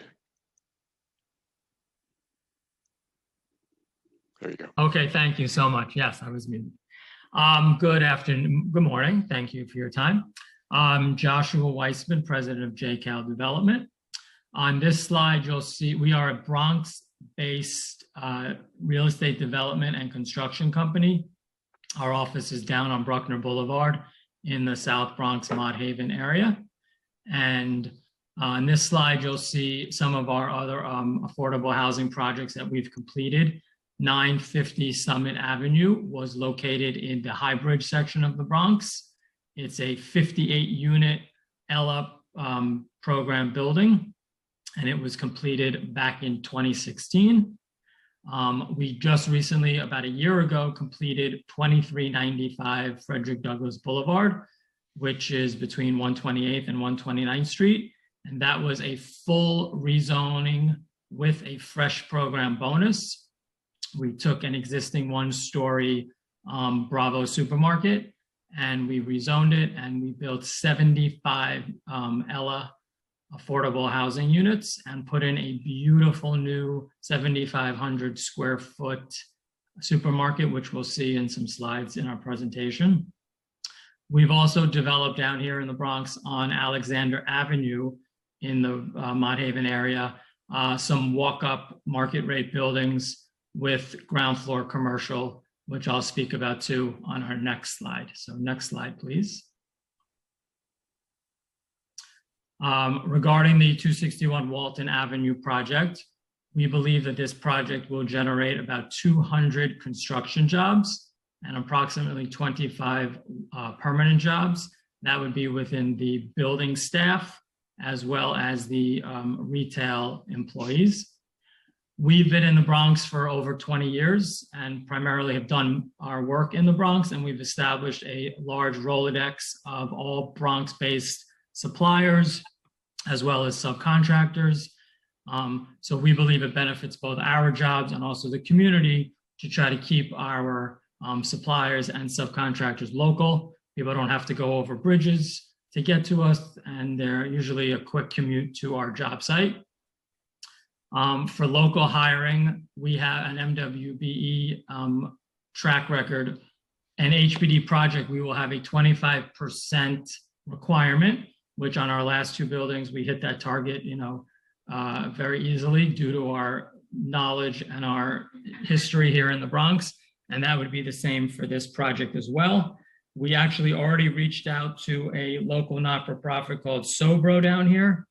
And we had a Zoom conference with about 75 MWBE subcontractors with them. And we're constantly adding to our contact list MWBE and new and local subs and suppliers. So that was a really good Zoom that we had with them. We also, as the contractor, will hire a labor force who works under our payroll. And what we do there is we typically have a sign-in sheet at our construction trailer, and we have people who can sign up, and we work with them to make sure they get the proper training, OSHA cards. Now it's 60 hours, and we try to hire as well from within the community. Next slide, please. So as John mentioned, the Walton Avenue project will have about 19,000 square feet of retail on the ground floor. We do have an experience with retail. On Alexander Avenue, we actually signed our stores to young local entrepreneurs. We have the Lip Bar, a woman named Noel Santos. It is the only bookstore in the Bronx, believe it or not. And she just celebrated her 2-year anniversary. She's an absolute rock star and has made it through the pandemic, and she's doing really well. We have a Bistro, which is a hip hop themed restaurant. They also have done an incredible job throughout the pandemic. They supplied lunches and dinners to first responders throughout the Bronx. They remain open, and they actually just celebrating now with the spring. They have a beautiful outdoor area, and they're back open doing full lunch and dinner for the public. As I mentioned before, we have a supermarket tenant at Frederick Douglass Boulevard, and I will show that to you in the next slide as well. Next slide. So this is the supermarket that just opened at Frederick Douglass Boulevard. It is a fresh program. It's about 7,500 square feet, huge produce section, fish section, meat section, deli over there to the left, all LED lights, high ceilings, really modern, efficient, and well-stocked. Next slide, please. And I will now turn this over to my partner, Bill, to go over the unit sizes and AMI levels. Thank you so much. Hi, thank you all. Hopefully you can hear me. Okay. So what you're looking at right now is a proposed unit distribution that was created after many iterations, working with the council member, working with the community board, and working with the borough president's office. You'll notice that we have 40% of the units are actually 2 and 3 bedrooms, even though the HPD ELA program only requires 30% combination. That was very important locally to make sure that we hit those marks, and we did. Right now, this current distribution meets the ELA term sheet, which we actually, that's kind of our target. We prefer that as opposed to like mix and match or square projects. So this we find is a better solution into the neighborhood. Like Josh said, we've been here close to 30 years actually in the neighborhood. These targets are 50% of the units will be at 50% area median income and below, and the balance will be at middle income, making sure that we're providing opportunities for young people who have gone to school, you want to live in the neighborhood and need options at those higher income bands, as well as, for, your typical, school teacher, fire and things of that nature, to make sure that we're being inclusive as possible. I can go in more detail, but these are basically the incomes as of today based on the AMI distributions.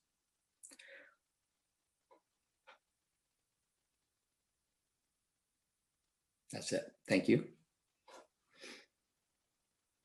And then as to marketing, one of the things that we really strive is making sure that not only do we hit the 50% preference that is required as part of the lottery process from HB to HDC, but that we exceed it to the extent possible. And it is like a true lottery. The more people that we have locally that apply, the more likely we are of exceeding the 50% requirement once we've hit it. So we have no issue going out. We meet with local not-for-profits if they want to host something. We drop off the flyers once it's gone live, as far as the advertisements, to make sure that everyone's aware of it. And so we try as hard as we can to make sure that we reach as many people within the community board and the surrounding community boards as possible, to not just hit that 50%, but stay beyond it. And then we also, HDC has also been a good partner. They will bring their people to local community to discuss how you apply since most of it now is online, and it can be a little bit intimidating for some folks going online to use the system, even though you can use the old school applications as well. And one of the other things that we do is we typically put a sign up on the site ahead of time, because we get lots of inquiries. It's amazing how many times people will ask, like, when you get apartments, that they can then contact us, and we'll put them on a list that we can remind them when it's going to the open market. And I think that's it. Yeah, that concludes our presentation. I just want to add one thing quickly, which is just that Community Board didn't issue a formal recommendation, but they did at their hold a hearing and at their full board meeting approve the application by a vote of 15-3. Just wanted to make that. And now happy to answer any question.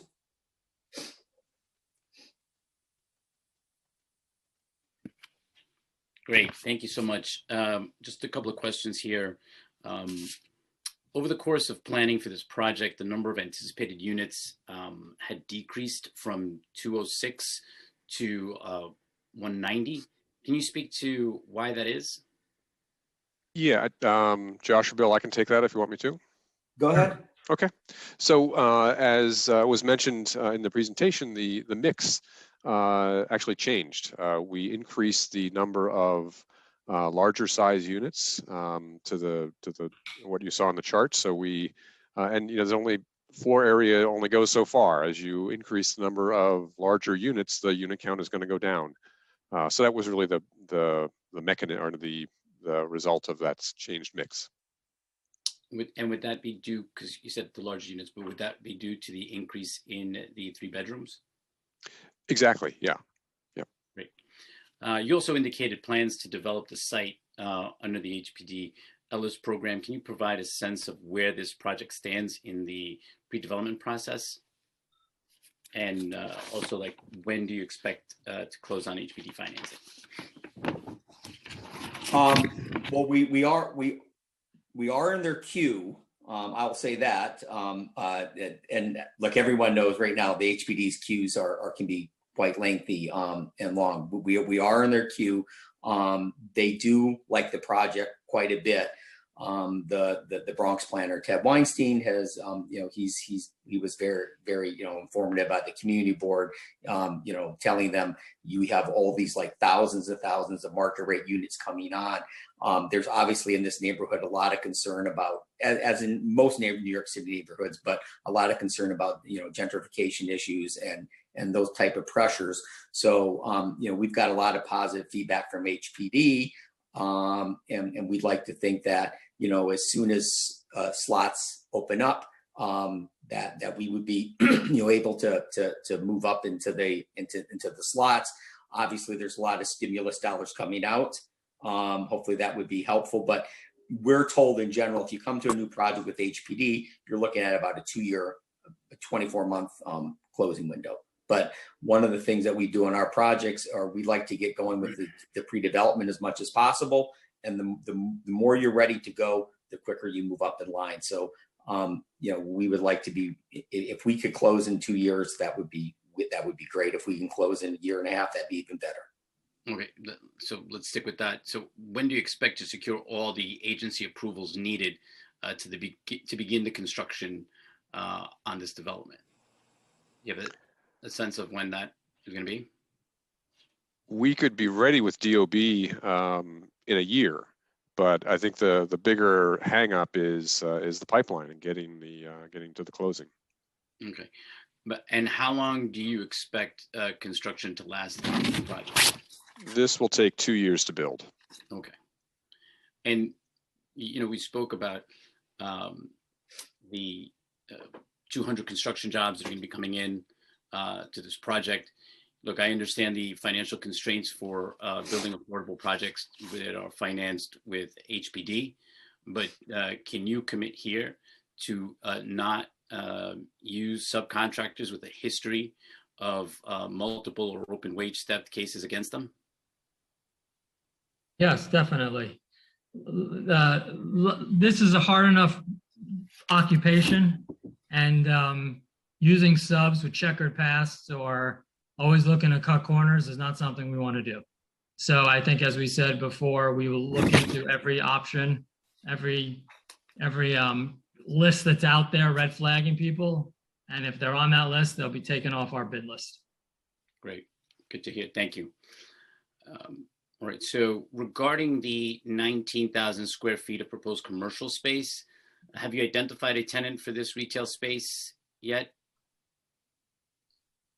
So we have an LOI from our partner / tenant over on Frederick Douglass Boulevard, who would love to put a supermarket in this area with where all these buildings are coming now, as you know, so he has expressed interest. We happen to have a lot of other tenancy in the Bronx. We have Brightside Daycares, we have a Fresenius Medical Center, we have an urgent care, we have a laundromat.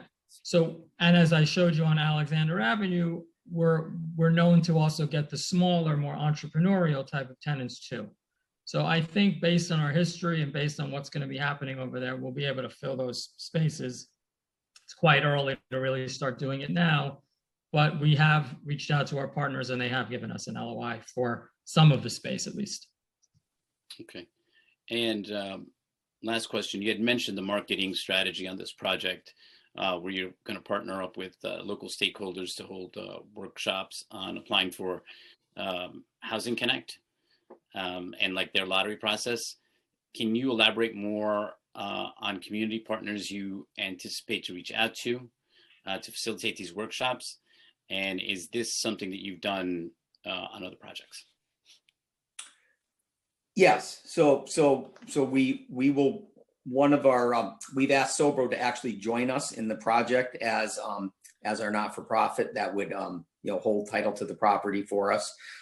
They would also help, as Josh was saying, with the, the outreach on the MWBE, and then we would work with them on, reaching out through, they have a variety of empowerment programs, job training type programs that they work with, and ESL programs and stuff like that.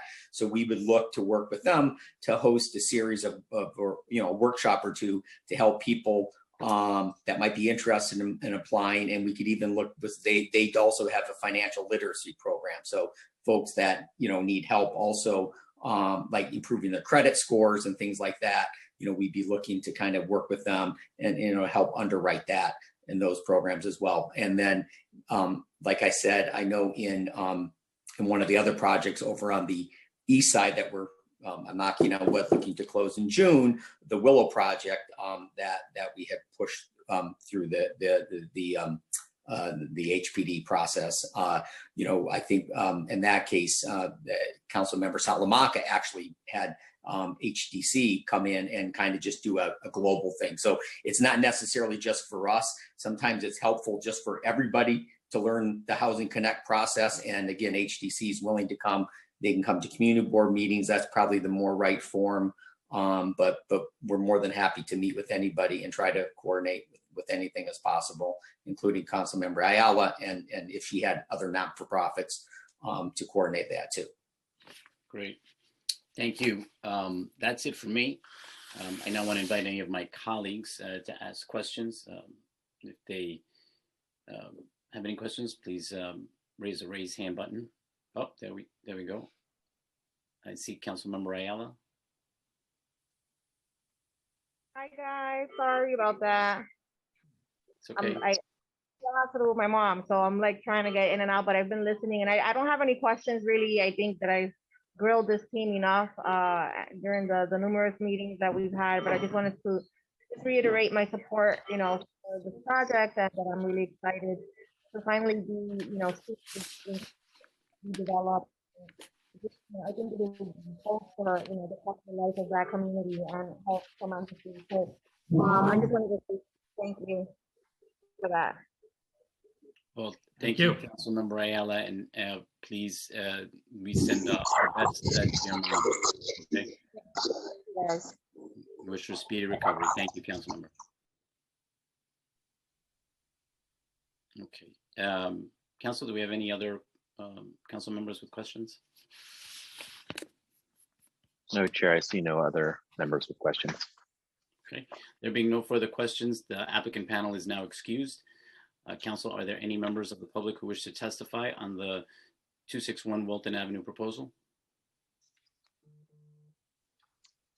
If there are any members of the public who do wish to testify on the 261 Walton Avenue proposal, please press the raise hand button now.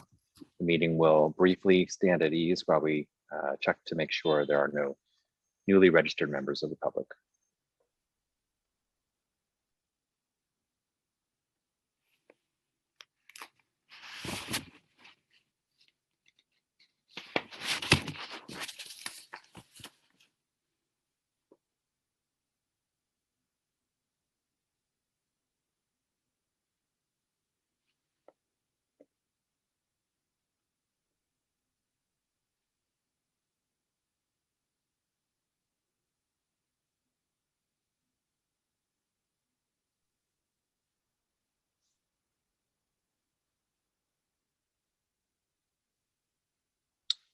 Chair Moy, I see no members of the public who wish to testify on 261 Walton Avenue. Okay, there being no members of the public who wish to testify on LU's numbers 781 and 782 for the 261 Walton Avenue proposal, the public hearing is now closed and the items are laid over. I now open the public hearing on LU numbers 785 and 786 for the 30-02 Newtown Avenue rezoning proposal, which seeks a zoning map amendment and a zoning text amendment and relating to property in Queens.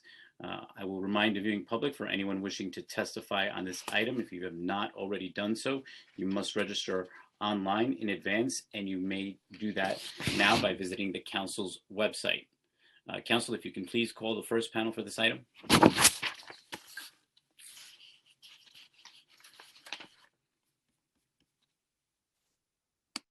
First panel for this item will include Frank St. Jacques, Land Use Counsel for the applicant. Mr. St. Jacques, if you have not already done so, please accept the unmute request in order to begin to speak. Great, thank you. I've done so.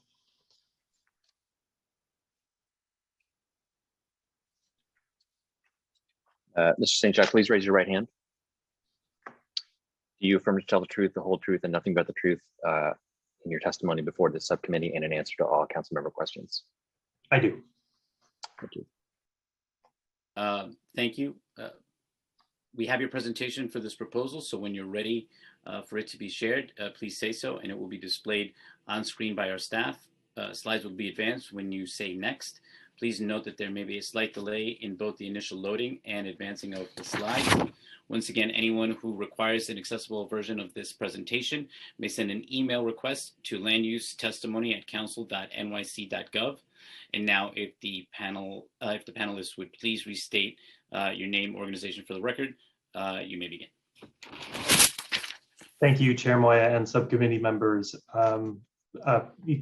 Please go ahead and share the presentation.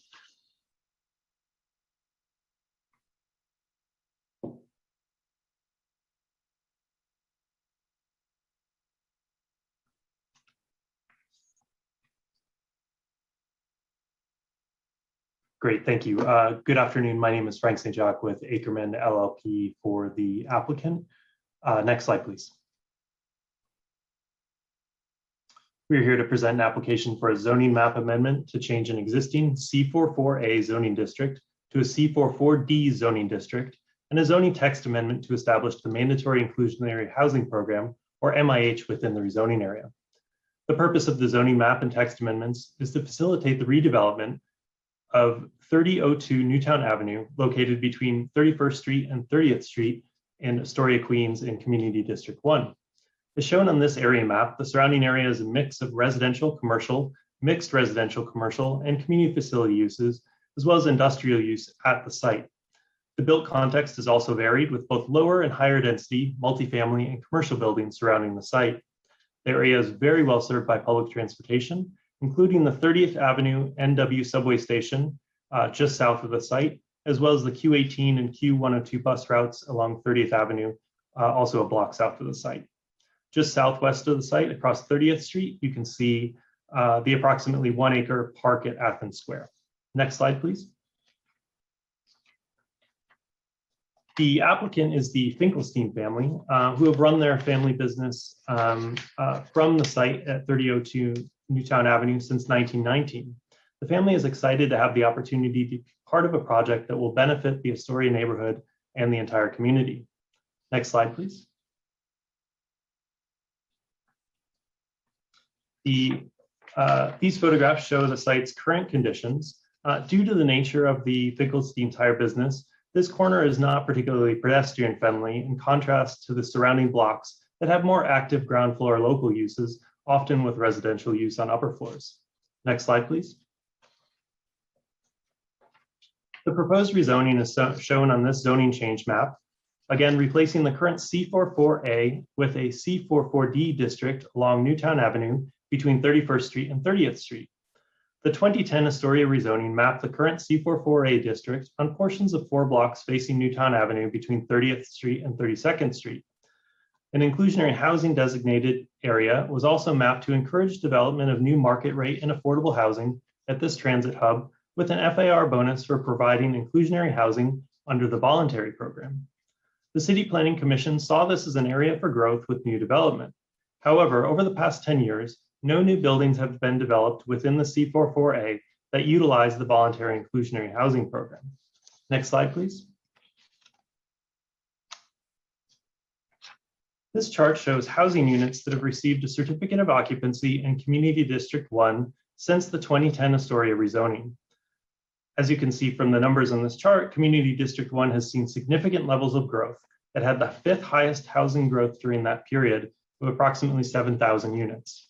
Next slide, please. In contrast, this HPD map shows sites in the inclusionary housing areas, designated areas that were established in the 2010 Astoria rezoning, where income restricted housing units were produced with the voluntary program. Fewer than 50 of the more than 7,000 total units were inclusionary units. Next slide, please. The proposed rezoning would facilitate the development of an 11-story building with 104 apartments, including 26 permanently income restricted units and new ground floor commercial and community facility uses. For the commercial space, the applicant envisions local retail and services or food and beverage uses similar to the surrounding uses along 31st Street. The applicant is currently seeking a tenant for the community facility space. The proposed rezoning would activate and improve the streetscape on this corner and help stitch it into the surrounding blocks, as well as create new permanently income restricted housing at this transit-oriented location. Next slide, please. This rendering shows the main design intent of the building is to focus the height at 31st Street, a wide street with elevated subway tracks, and then step down at the 30th Street frontage. You can also see the active uses on the ground floor, which improve the pedestrian experience along the 3 street frontages the site is on. Next slide, please. In this final slide, you can see the step down and building design on the 31st and 30th Street frontages, as well as the active ground floor uses. This concludes my presentation. I'm happy to answer any questions. Thank you. Thank you. Just one quick question. Do you still plan to utilize MIH option 1 here? Yes, so with MIH option 1, there would be 26 permanently income restricted units at a weighted average of 60% AMI. Okay, great. That's it for me. Council, do we have any council members that have questions? No, Chair. I see no members with questions for the panel. Okay, there being no further questions, the applicant is excused. Council, is there any members of the public who wish to testify on the Newtown Avenue rezoning application? Yes, Chair Moya, we have one public witness signed up to speak at this time.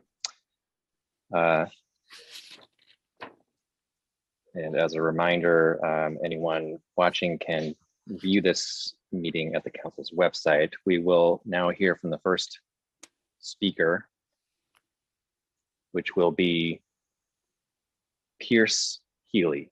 Pierce Healy. Time starts now.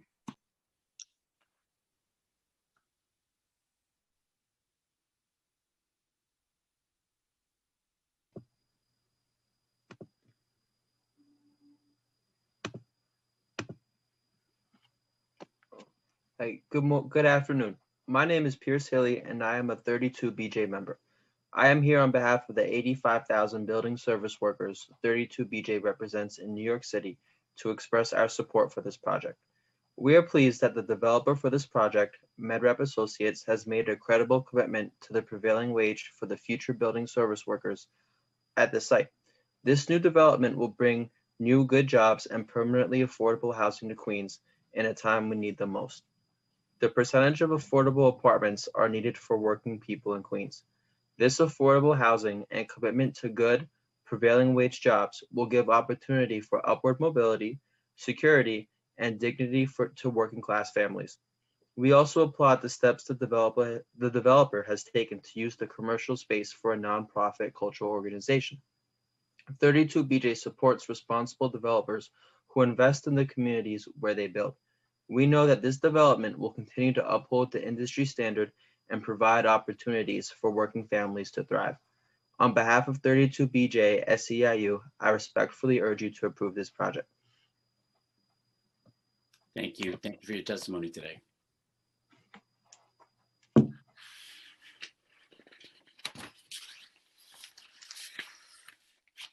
Chair, that was the last speaker on the panel. Okay.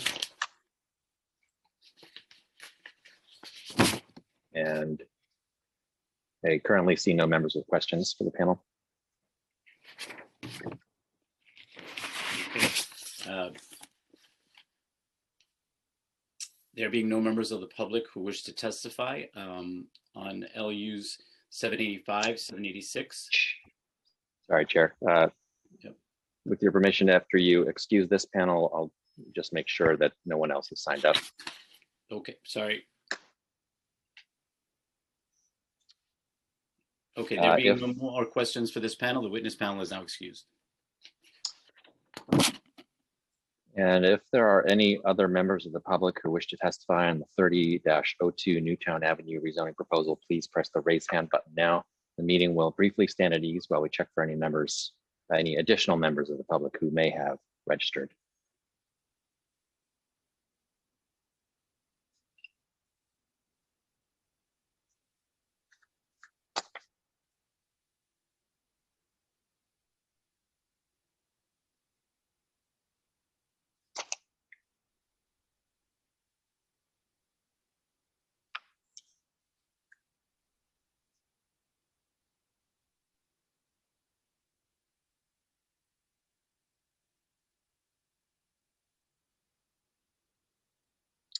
Okay, Chair Moya, I see no other members of the public who wish to testify on this item.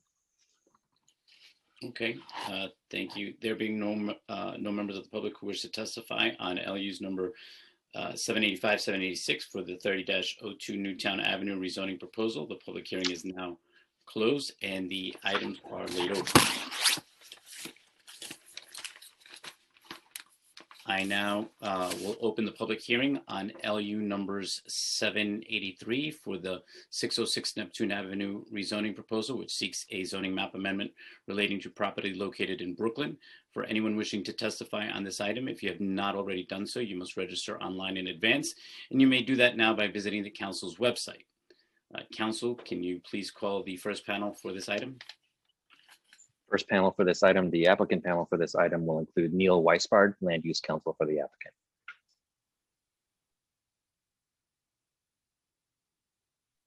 Mr. Weisbard, if you have not already done so, please accept the unmute request in order to begin to speak.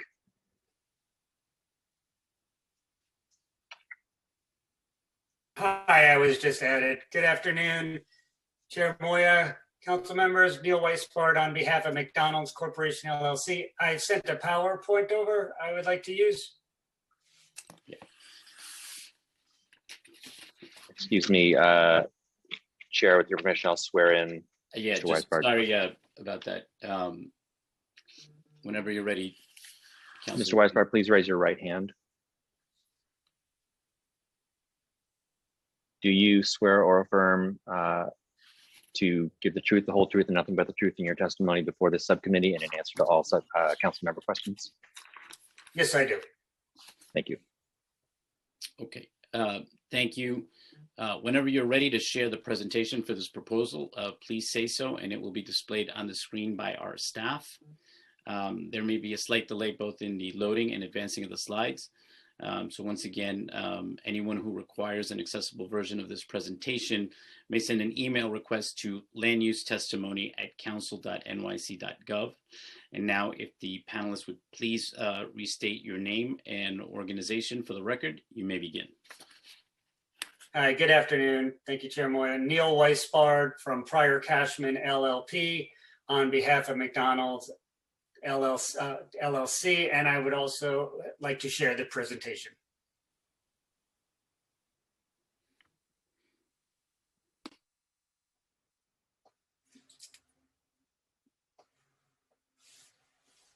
Great, thank you. So we're here before you. We have filed an application with the New York City Department of City Planning and City Planning Commission to amend zoning map 28D, which underlies 606 Neptune Avenue, Brooklyn. And the request is a change from a C1-2 commercial overlay to a C2-4 commercial overlay. Next, please. The change to the zoning map 28D will change the existing C1-2 commercial district, which is mapped within an R6 residence district, 100 feet west of West 6th Street between Neptune Avenue and Sheepshead Bay Road, to a C2-4 commercial district. The second part of this application is a modification of a restrictive declaration dated 1975 and amended in 1982 and 1986. The sole purpose of this amendment and modification is to legalize the drive-through facility, which is accessory to the McDonald's restaurant, which has existed since 1982. Next, please. The site is located on the west side of West 6th Street between Sheepshead Bay Road and Neptune Avenue. The rezoning will extend 150 feet as the existing C1-2 commercial district already does. It will merely be changed to a C2-4. Next, please. In 1982, the New York City Board of Standards and Appeals granted a special permit, which drive-through facilities typically seek in C1 districts pursuant to Section 73-243 of the zoning resolution. It was approved by the Board of Standards and Appeals for a term of 5 years. The term of the special permit was continuously renewed. There was a lapse here and there, but a new application was filed in 2014. And at such time, and one thing I failed to mention was that the site, the Special Ocean Parkway District underlies the site. And in 2015, the BSA informed McDonald's that since the site is located in the Special Ocean Parkway District, the drive-through special permit is not available. And therefore, the site plan that was attached to the restrictive declaration also needs to be modified to reflect existing conditions, but the site needs to be rezoned to a C2-4, which is permitted without BSA approval. Next, please. The project area includes the entirety of the McDonald's site, a 35,700 square foot zoning lot, and will extend approximately 10 feet into the adjacent lot, which is occupied by St. Paul's Evangelical Lutheran Church. This commercial district already extends into such portion, so we're merely changing the C1-2 to a C2-4.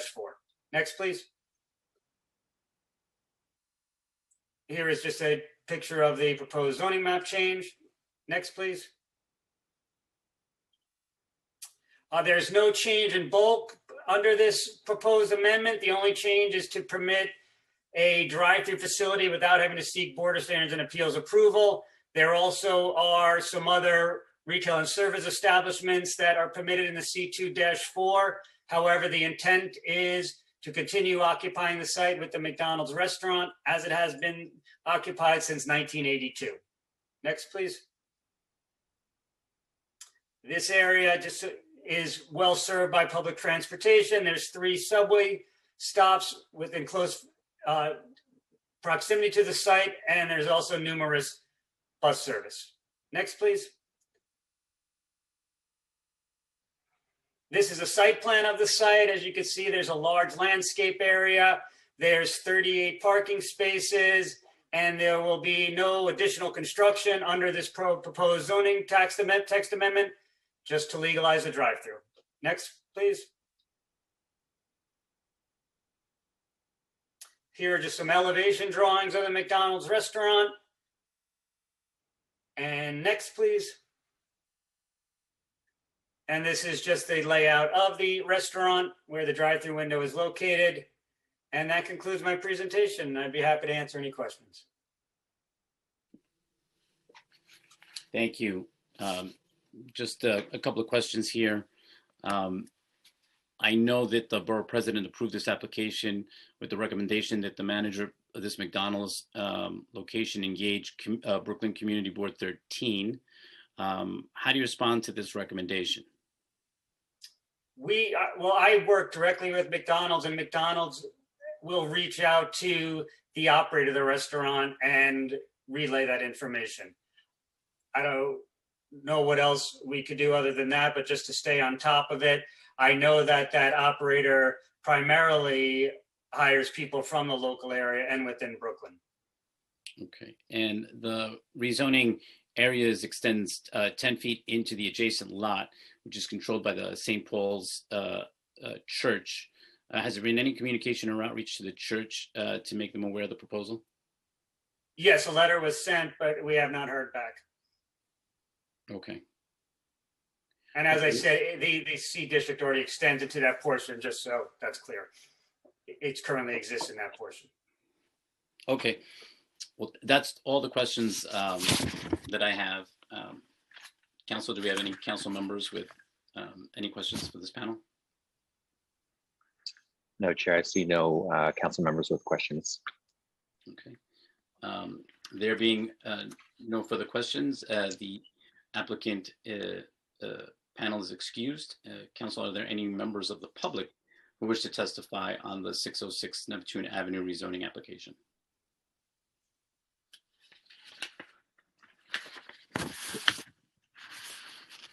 If there are any members of the public who wish to testify on the 606 Neptune Avenue rezoning proposal, please press the raise hand button now. The meeting will briefly stand at ease while we also check for any additional members of the public who may have newly registered to testify.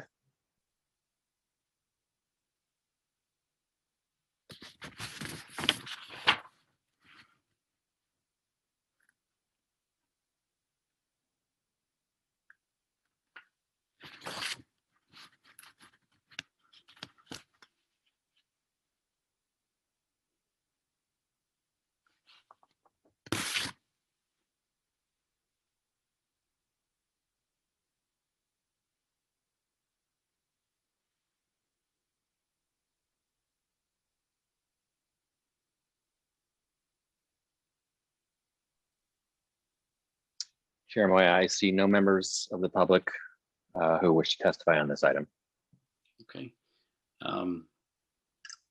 There being no members of the public who wish to testify on LU 783 for the 606 Neptune Avenue rezoning proposal, the public hearing is now closed and the item is laid over.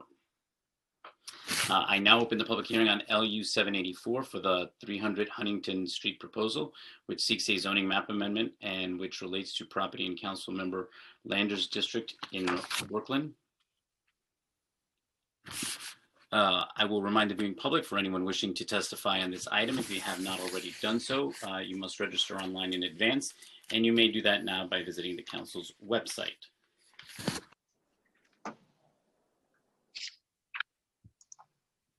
Now, council, are we going to proceed, or are we going to wait to read the?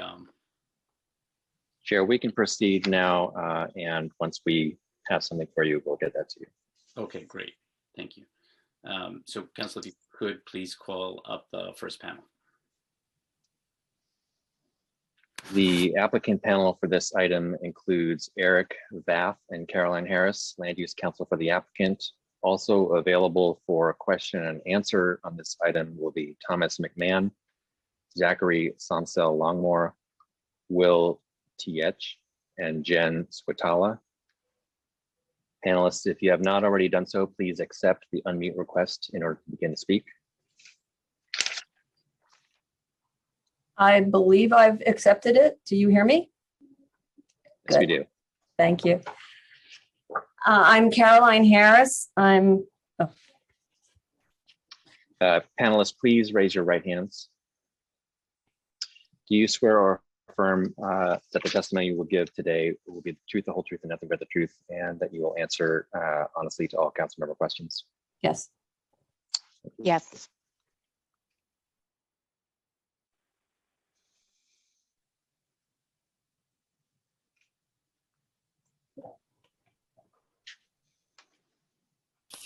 Sorry. I just wanted to go through a couple of the procedural issues. We are in receipt of your proposal. When you're ready to present, please say so, and it will be displayed on screen by our staff. Slides will be advanced when you say next. Please note that there may be a slight delay in both the initial loading and the advancing of slides. And once again, anyone who requires an accessible version of this presentation may send an email request to landustetestimony@council.nyc.gov. And now, if the panelists would please restate your names and organizations for the record, you may begin. I'm Caroline Harris, partner at Goldman Harris. We represent the applicant. Eric Vath, Planning and Development Specialist, Goldman Harris, also for the applicant. Jen Swatala with Datner Architects, architect. William TJ with Scape Landscape Architecture. Zach Longmore with Monadnock Development representing the owner.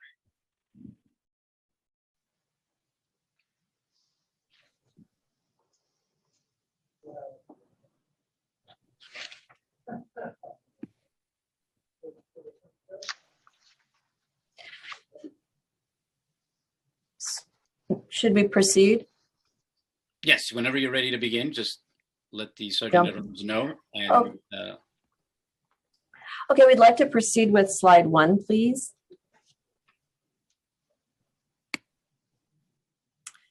So thank you very much for holding this hearing by Zoom and for recognizing the importance of this project for economic development in Brooklyn.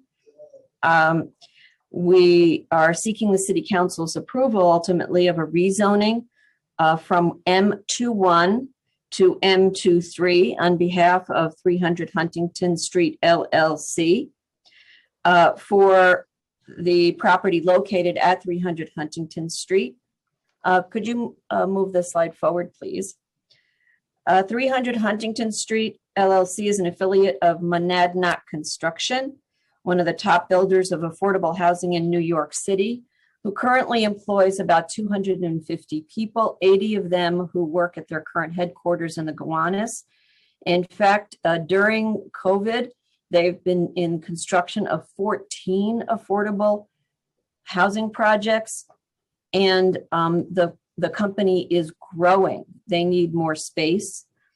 The principal, Nick Lembo, who actually worked and I think lived in the Gowanus area as a child, has been headquartered with Monadnock in Brooklyn for 45 years, and he wants to keep his business and the jobs in the Gowanus area. Well, with their growth, they found that they need more, a larger premises, and looked in the neighborhood, found this property, which is zoned M21. Unfortunately, the parking requirements in the M21 district make it infeasible to have both a construction yard and parking. After exploring many alternatives for addressing this parking issue, we with city planning landed on a rezoning to M23, which does not increase the floor area ratio or change the permitted uses. It simply has no parking requirements and is a perfect solution for this transit-rich area next to the elevated subway, near buses and bike paths. This is a sustainable solution to Monadnock's dilemma, as will its building be a sustainable building. It'll be described by Ms. Swatala shortly. And the design of the waterfront public access, which was approved by city planning and is not technically before you, although we will be sharing it with you. We're excited that this sensitive design of the WPAA will be the southern gateway to the Gowanus canals, the new WPAA that's proposed. And it will have flexibility in how it's used. It will be beautiful, have resilient landscaping, and above all, we'll be addressing stormwater management consistent with the goals for the site that were set forth in the Gowanus Lowlands Master Plan and the Gowanus Neighborhood Plan. I'd like to use the rest of this presentation to turn it over to my colleagues. First to Eric Vath, our zoning and development specialist, who will review the zoning aspects with you. Then we will turn it on consecutively to the different members of the team. And of course, we're available to answer questions of the committee. Thank you, Mr. Vath. Carrie, Chair Moya. Thank you, council members. Next slide, please.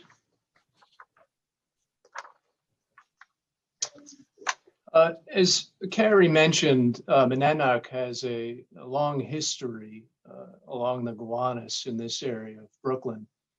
This map shows, if you look at the upper right-hand side, their current headquarters located on 3rd Street. They have outgrown this site and wish to enlarge and construct the new building, which is the subject rezoning before you. The development site is shown outlined in a dotted red boundary that the rezoning site is located on the Gowanus next to the elevated FG line, the Smith 9th Street station. The development site itself is actually indicated in yellow, you can see. This area, the rezoned area and the development site are located in the Southwest Brooklyn Industrial Business Zone, the IBZ. It's actually right at the edge of the IBZ. On the other side of Huntington, indicated in a white dashed dot line, is the proposed Gowanus neighborhood plan, the rezoning for Gowanus.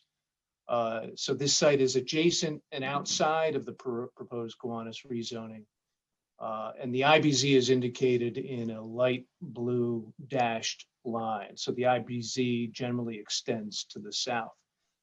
This area is quite transit rich. You can see, of course, by the elevated FG train line. There's also the B57, B61 bus lines. And there's a network of pedestrian and bicycle paths that run through the neighborhood. As Carrie mentioned, the goal is to construct not only the building, the headquarters, but also a green and resilient waterfront public access area. It's a gateway to the Gowanus waterfront access plan, which will be before you in the coming months. And as such, this waterfront public access area will actually serve as one of the first sites to develop the waterfront, a beautiful esplanade that opens up to the Gowanus. As Carrie mentioned, there's a waterfront certification and 5 authorizations which are not before you, but we will share with you the specifics of those plans. Now I would like to just have the architect, Jen Swatala from Datner, just go over the building design briefly. If you could go to the next slide. Thanks, Eric. So the building that we're proposing is a 6-story, roughly 100,000 gross square foot building, as they mentioned, along Huntington Street and the Gowanus Canal. Monadnock Development will be occupying approximately a third of this building, along with the contractor's yard, with potential retail space and likely a restaurant that will occupy the ground floor. Monadnock will also plan on leasing out the remaining space. In addition to sort of some of the site strategies that Eric and Carrie already spoke about, specifically to the reduction in parking in this transit-rich area, the building will also incorporate a high-performing building envelope, high-performing HVAC system, and then low-flow plumbing fixtures. We'll also be designing a green roof on the primary 6-story roof, and both site and street drainage. So the site drainage is part of our overall stormwater management plan that will not add to the sort of already overburdened stormwater and CSO issues in Brooklyn. So we'll be draining directly out into the Gowanus Canal for all our stormwater. And then street drainage as well is also being finalized with DEP and EPA. So with that, I'll turn it over to Will, next slide, who will speak to the stormwater or the shorefront public access. Yeah, thank you, Jen. So within, and as mentioned, the client has, it will be building the first and the southern sort of entrance and sort of gateway to the waterfront public access way. The amenities included here are everything from a shaded grove with a variety of seating options, both backless and not movable, to name a few. The waterfront access here will also be, lit, meeting all the needs with that, and will, serve both the public walkway, but also outdoor tenant area for temporary use. The design also has a lifted grove, as mentioned, with a trellis arbor structure that resembles some of the surrounding context of the Gowanus Canal. And then moving to the next slide, I'll discuss a little bit about some of the stormwater runoff and the landscape design. Next slide. So along Huntington, you have a grade dropping down towards the canal itself. This was an area identified as good potential, ways to help with stepping down the bulk wall here. That provides a number of planting strategies that help out with stormwater, as well as water clarity in terms of the Gowanus Canal. With plants that absorb and also treat some of those issues found within the canal itself. So over to the left of the page here at the end of Huntington Streets, you can see where that stepped terrace leads down to the canal itself. Next slide. And then finally, as Jen was mentioning, the site has also been, meets all the stormwater requirements.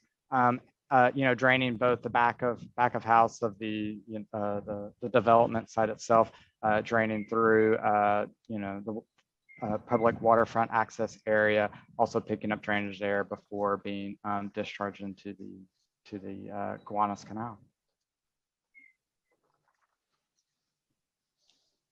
And I think Great. Thank you, Will. Yep, great. I appreciate it. If you could advance the next slide, we'll talk briefly about the rezoning. Well, there's a beautiful rendering of the waterfront public access area. You can see the elevated subway platform off in the distance. And it's worth noting the active commercial that's proposed along the waterfront public access area to the right there. Next slide, please.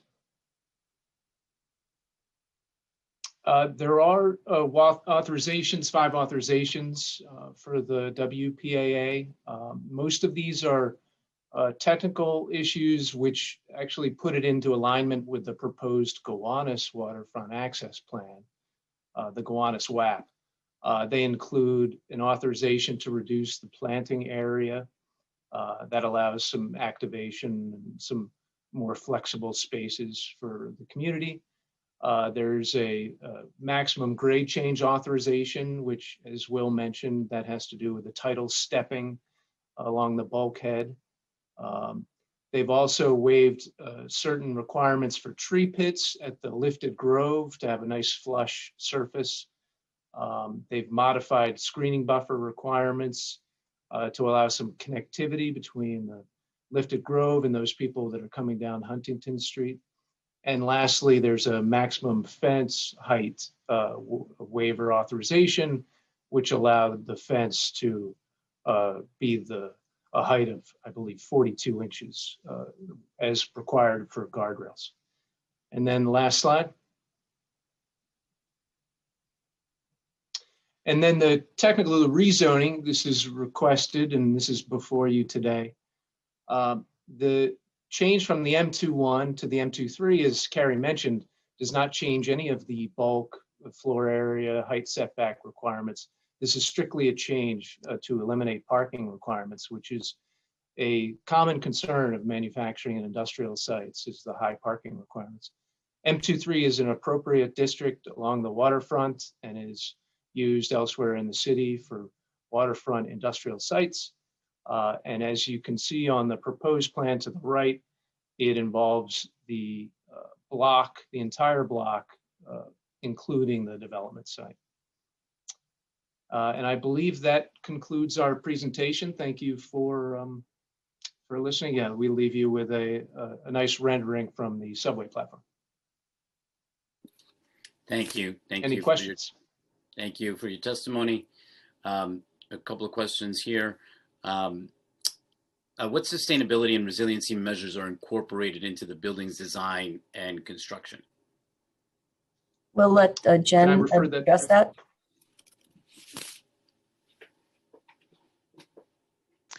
As I mentioned, some of the sustainability items that are incorporated into the building are high performance windows, a high performance building envelope, as well as low flow plumbing fixtures. We'll also be incorporating the green roof on the spaces that we can up on the 6th floor roof to help with stormwater and site drainage.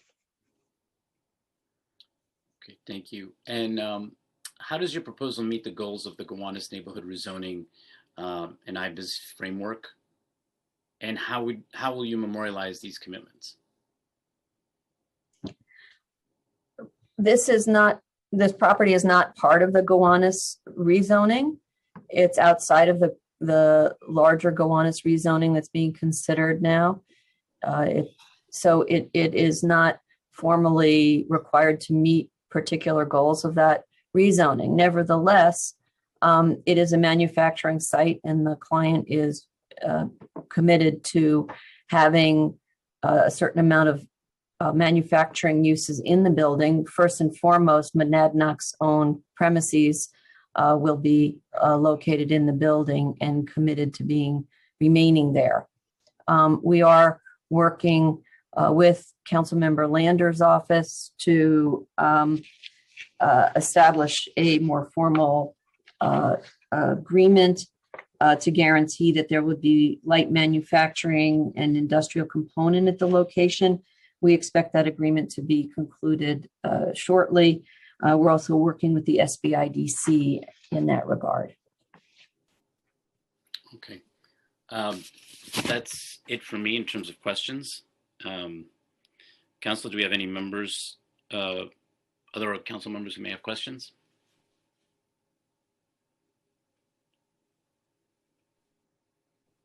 No, Chair, I see no other members with questions.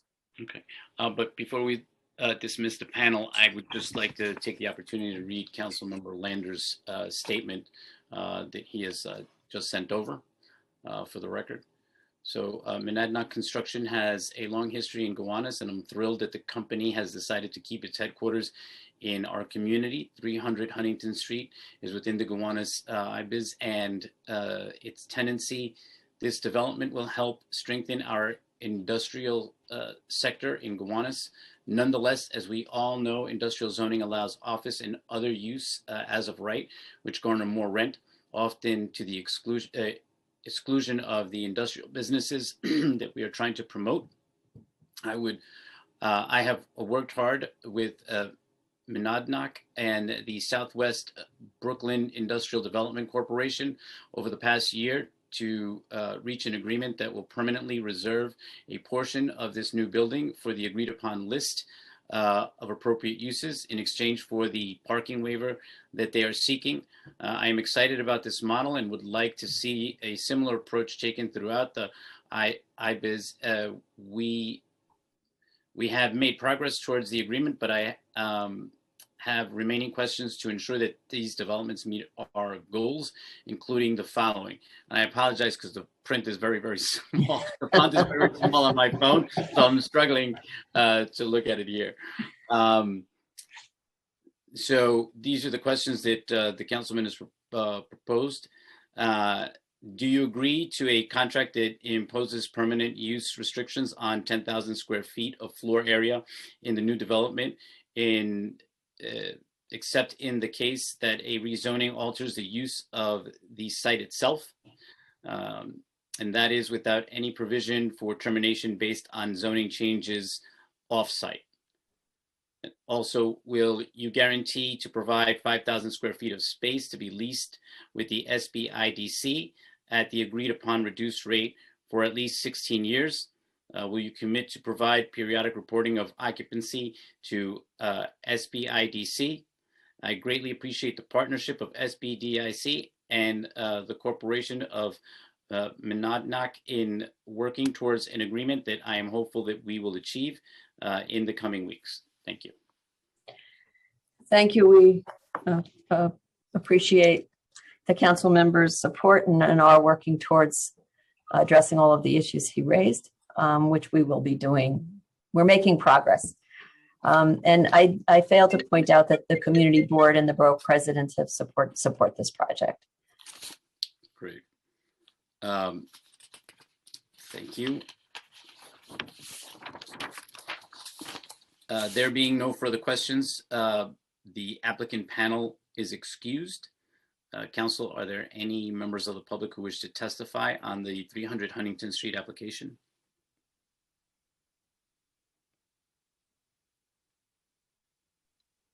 If there are any members of the public who wish to testify on the 300 Huntington Street proposal, please press the raise hand button now. Chair, the meeting will briefly stand at ease while we check for any additional members of the public who may have registered to testify.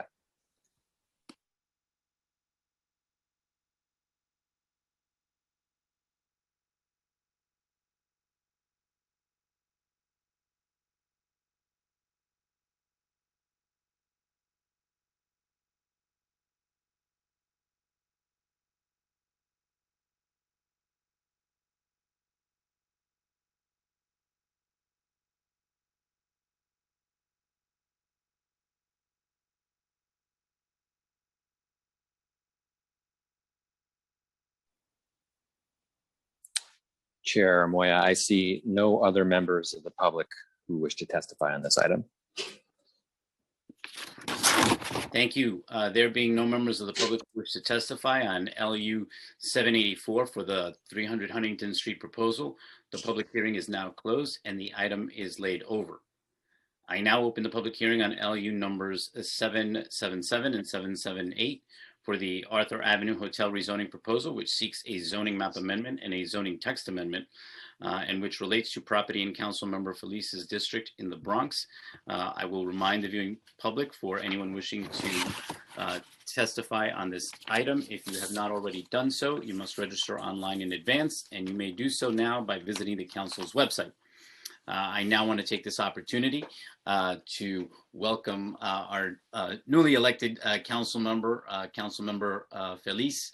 Thank you for joining us here today. I'll turn it over to you for some remarks. Thank you, Chair Moya. Thank you for recognizing me and also for allowing me to come here today to speak about the Arthur Avenue Hotel proposal located in the Belmont Little Italy section in the 15th Council District.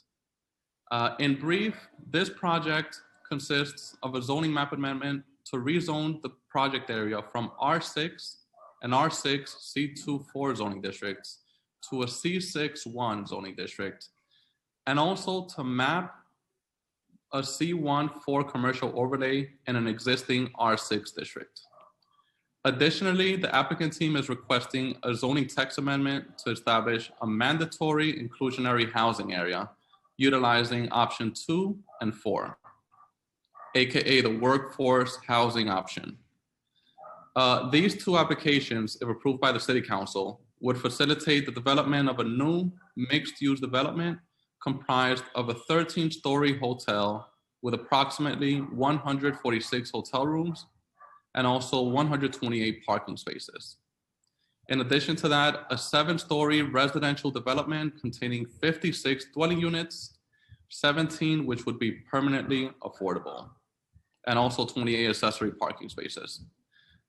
Through the ULURP process, these applications found support from many members of the Bronx, including Community Board 6, who voted to approve the project, as well as the Bronx Borough President, who also recommended approval of the project.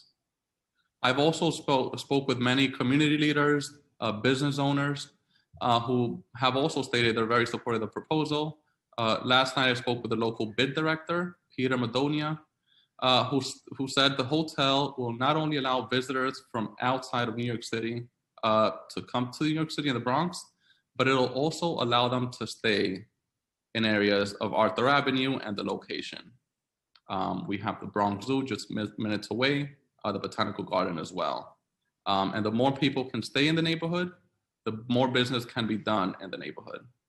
And the more economic activity in the area, the more people in the area that can be employed.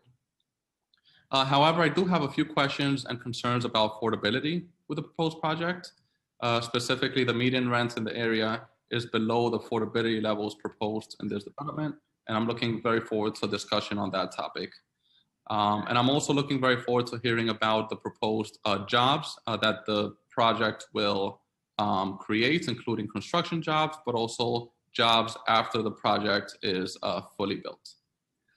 On that note, I would like to thank the applicant team for coming today to discuss the project. And I'm looking very forward to hearing more about the proposal and also hearing from members of the public about questions and any concerns that you may have. Thank you. Thank you, Council Member. Council, if you could please call up the first panel for this item. The applicant panel for this item will include Harry Bajraktari and Naeem Bajraktari for the owner applicant, Nora Martins, land use counsel for the applicant, and Sandra Erickson. Panelists, if you have not already done so, please accept the unmute request in order to begin to speak.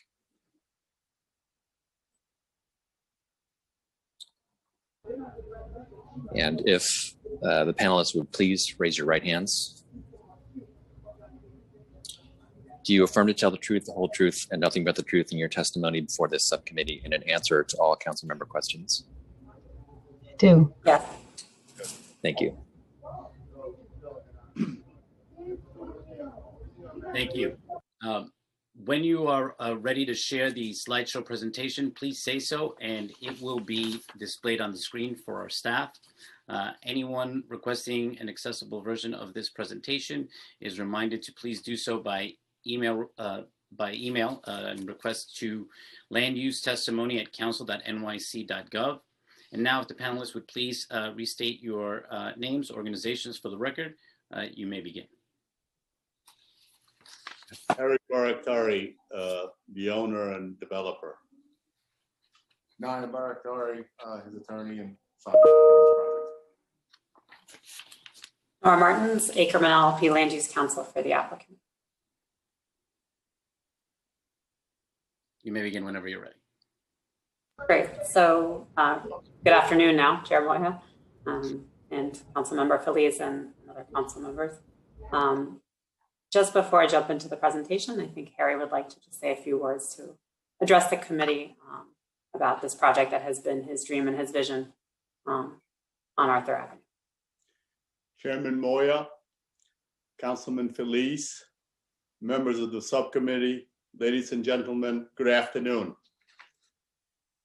Thank you for giving us an opportunity to present you the hotel on Arthur Avenue project.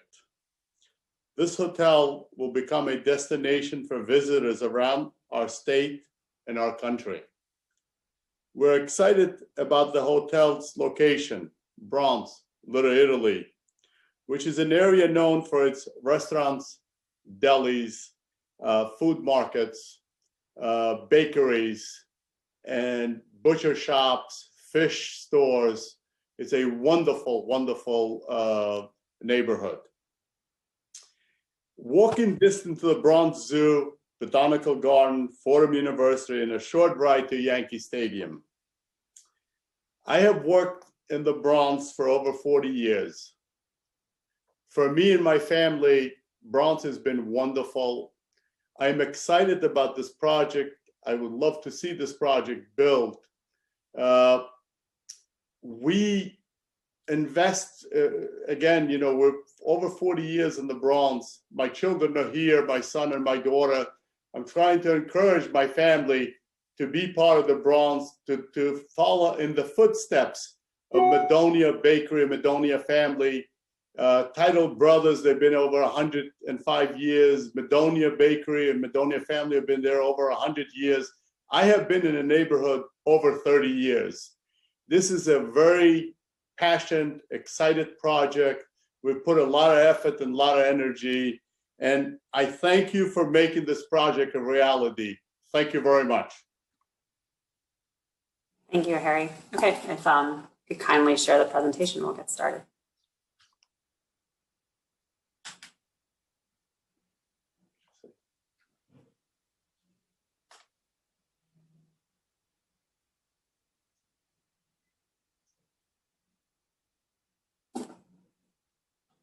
So as was introduced so well by Councilmember Feliz, this project seeks to establish really a first of its kind hotel in the heart of Little Italy in the Bronx, the Belmont neighborhood on Arthur Avenue. Also seeks to build in conjunction with the hotel and to help finance the feasibility of the hotel, a smaller residential development. Next slide. In order to facilitate the development of the hotel and residential building, we seek the following two actions.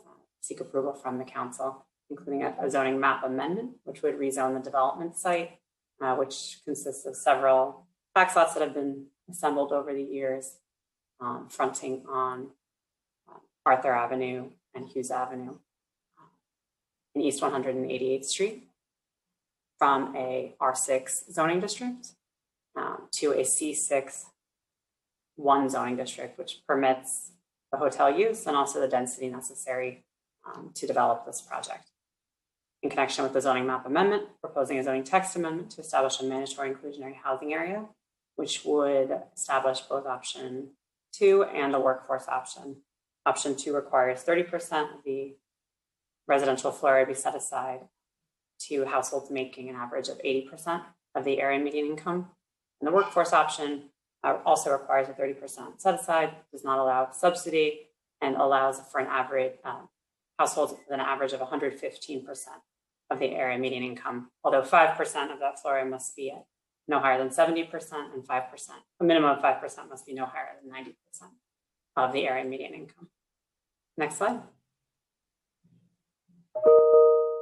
The zoning change map illustrating the proposed rezoning area. You can see on the left the existing zoning, and on the right, outlined with the dotted line, is the development site, which will be rezoned to C61.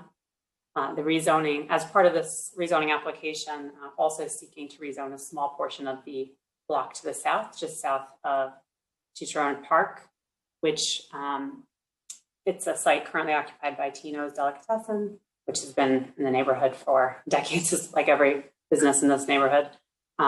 They unfortunately don't have a full commercial overlay covering their site, which is an unusual condition along Arthur Avenue. So as part of this rezoning application, we're just extending that commercial overlay all the way to the southernmost boundary of the park, so that they're fully included in the commercial overlay. Next slide. You can see here just a site location. Again, you can see really in the heart of Belmont. It's almost heart-shaped, actually, neighborhood. And right at the entrance of the Arthur Avenue Little Italy neighborhood between Fordham Road and East 188th Street. This hotel will really serve as a beacon here in the neighborhood. Next slide. Just some photos showing the existing conditions at the development site, occupied by a variety of small commercial uses and residential buildings. As Harry mentioned, he's been in this neighborhood a long time and is very sensitive to all of any concerns about displacement and keeping business in the neighborhood. The funeral home everyone's aware of this plan, and the funeral home will relocate to another location that they have in the neighborhood on East 184th Street. Baratari Realty, which is one of the users here, will also relocate. They have other property on Hoffman.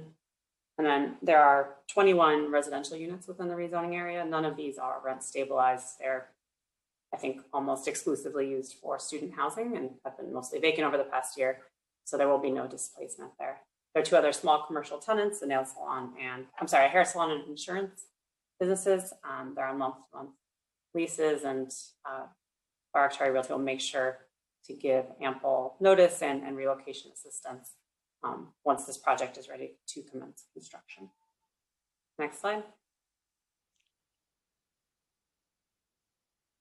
I think just this quick slide showing what was discussed previously about just all of the institutions and destinations that surround the proposed hotel site, and including Fordham University, the Botanical Gardens, the Bronx Zoo, and then medical institutions in Montefiore and St. Barnabas Hospital. And received letters and testimony and support. Hopefully you'll hear from some of them today, all wholeheartedly endorsing this project. Next slide. And again, I think probably everyone in the city council, even those not from the Bronx, are aware of all the exciting offerings on Arthur Avenue. But I think especially after this really challenging year for a neighborhood that really relies on small business and retail and restaurant use, this project is even more exciting. Next slide. Just some comparative hotel data showing how underserved the Bronx is with regard to hotels. In New York City, there are approximately 906 hotels, only 64 of which are in the Bronx, and only 10 within a mile of the development site. Next slide. And of those 10 properties that are identified as hotels in public property records, only 3 are actually really operating as hotels with hotel services. Many of them are operated as homeless shelters or are not operating as hotels. And in fact, actually the closest hotel, the Bronx Park Motel, which you'll see if you ever visit Botanical Gardens or the zoo or Fordham, is recently listed for sale as a redevelopment site. So there's a desperate need for this hotel use in the neighborhood. Next slide. Just some details about the proposed development. As mentioned, it would be 2 buildings, a hotel building and a residential building, total of 122,694 square feet of floor area, which maximizes the 6.0 FAR permitted in the proposed C61 zoning district. And while we've maximized the floor area, we, with the help of city planning, have masked the development to be more appropriate in the context of the neighborhood. The hotel is 13 stories and that fronts on Arthur Avenue and East 188th Street. And the residential building is on Hughes Avenue. It's only 7 stories, which is more contextual with the residential nature along Hughes Avenue. The hotel is proposed to have approximately 146 hotel rooms, some active ground floor uses along Arthur Avenue and East 188th Street, some outdoor amenity space, and also 128 accessory parking spaces. The residential building will contain relatively small, approximately 56 dwelling units, 17 of which are proposed to be permanently affordable pursuant to the workforce option of mandatory inclusionary housing. And then 28 accessory parking spaces are allocated to the residential development. Next slide. Just a site plan that shows the location of the hotel, which is on the left on Arthur Avenue and East 188th Street, and then the residential building on Hughes and East 188th Street. The hotel, while it is 13 stories, it goes up to 7 stories to 75 feet before setting back significantly to preserve the streetscape and the pedestrian experience of the building as not a 13-story tower. Next slide.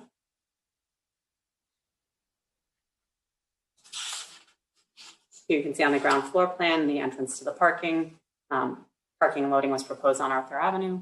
There's an existing curb cut there that would just be widened to serve this development, so as not to interrupt the pedestrian experience too much on Arthur Avenue.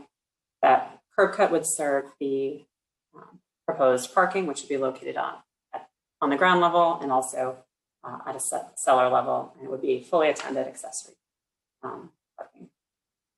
Next slide. And that's just illustrating the remainder of the parking. Next slide. Here you have renderings of the proposed hotel and the proposed residential building. And the next slide. I think I'll turn it over now to Naim Barakhtari to discuss the unit distribution and the proposed rents under the workforce housing option. I just will note that with regard to unit distribution, this building is intended to be for working families. And with that in mind, it was designed with a significant percentage of 2 and 3 bedrooms. Nearly 50%, 46% are 2 and 3 bedroom units to accommodate those families. Next slide.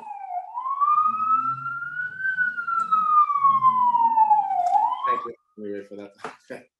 As you can see from the slide here, we looked at the workforce housing option, and the rents here are comparable to what's in the market, which is between student housing and then the rent stabilized that's over there. We tried to look at what would fit in the neighborhood based on the people who work in the neighborhood, so that they don't only work, they can hopefully stay in the neighborhood as well. We always get the question from waiters who work, they can't find any place that works, nothing that's affordable for them. Lower AMIs wouldn't be able to qualify, so they wouldn't be able to work and live in the area. So When we looked at it, we have a 6-unit distribution for the 70% AMI, 1 studio at a rent of about $1,300, and that lower income limit, which will get the 2 workers, 2 retail workers. The 2 1-bedrooms, 2 2-bedrooms, and 1 3-bedroom, so we get a working family in there as well. Again, 6 units at the 90% AMI with the same split of 1 studio, 1 bedrooms, 2 2-bedrooms, and 1 3-bedroom. We were looking at the nurses. We've seen them in the past on Arthur Avenue. Speaking to them, they can't find a place that's affordable for them either. A lot of these people end up moving into Lower Westchester or other parts of the Bronx where they can find it, and it's a little too far. So we want to try to keep them in the neighborhood. And then at the 130% AMI, it's 5 units, 3 1-bedrooms, and 2 2-bedrooms.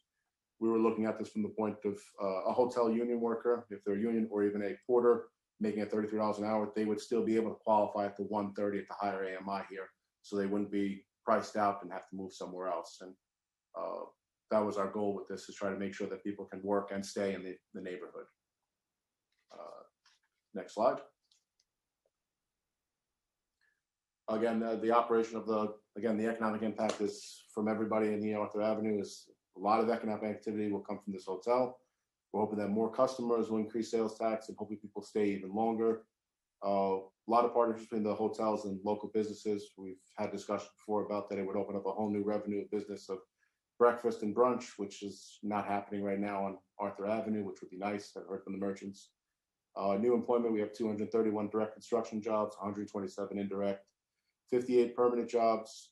So we're looking for that. That's just to start off with. The new housing, we're in desperate need of new housing in this area over here. A lot of it is very old and it doesn't fit families. People end up having to move out because there's no more room for a second kid or a third kid. And again, by making 17 of them permanently affordable, they can work and still stay in the area, as opposed to they would price themselves out by working. So this is what we're looking for. Next slide. Questions?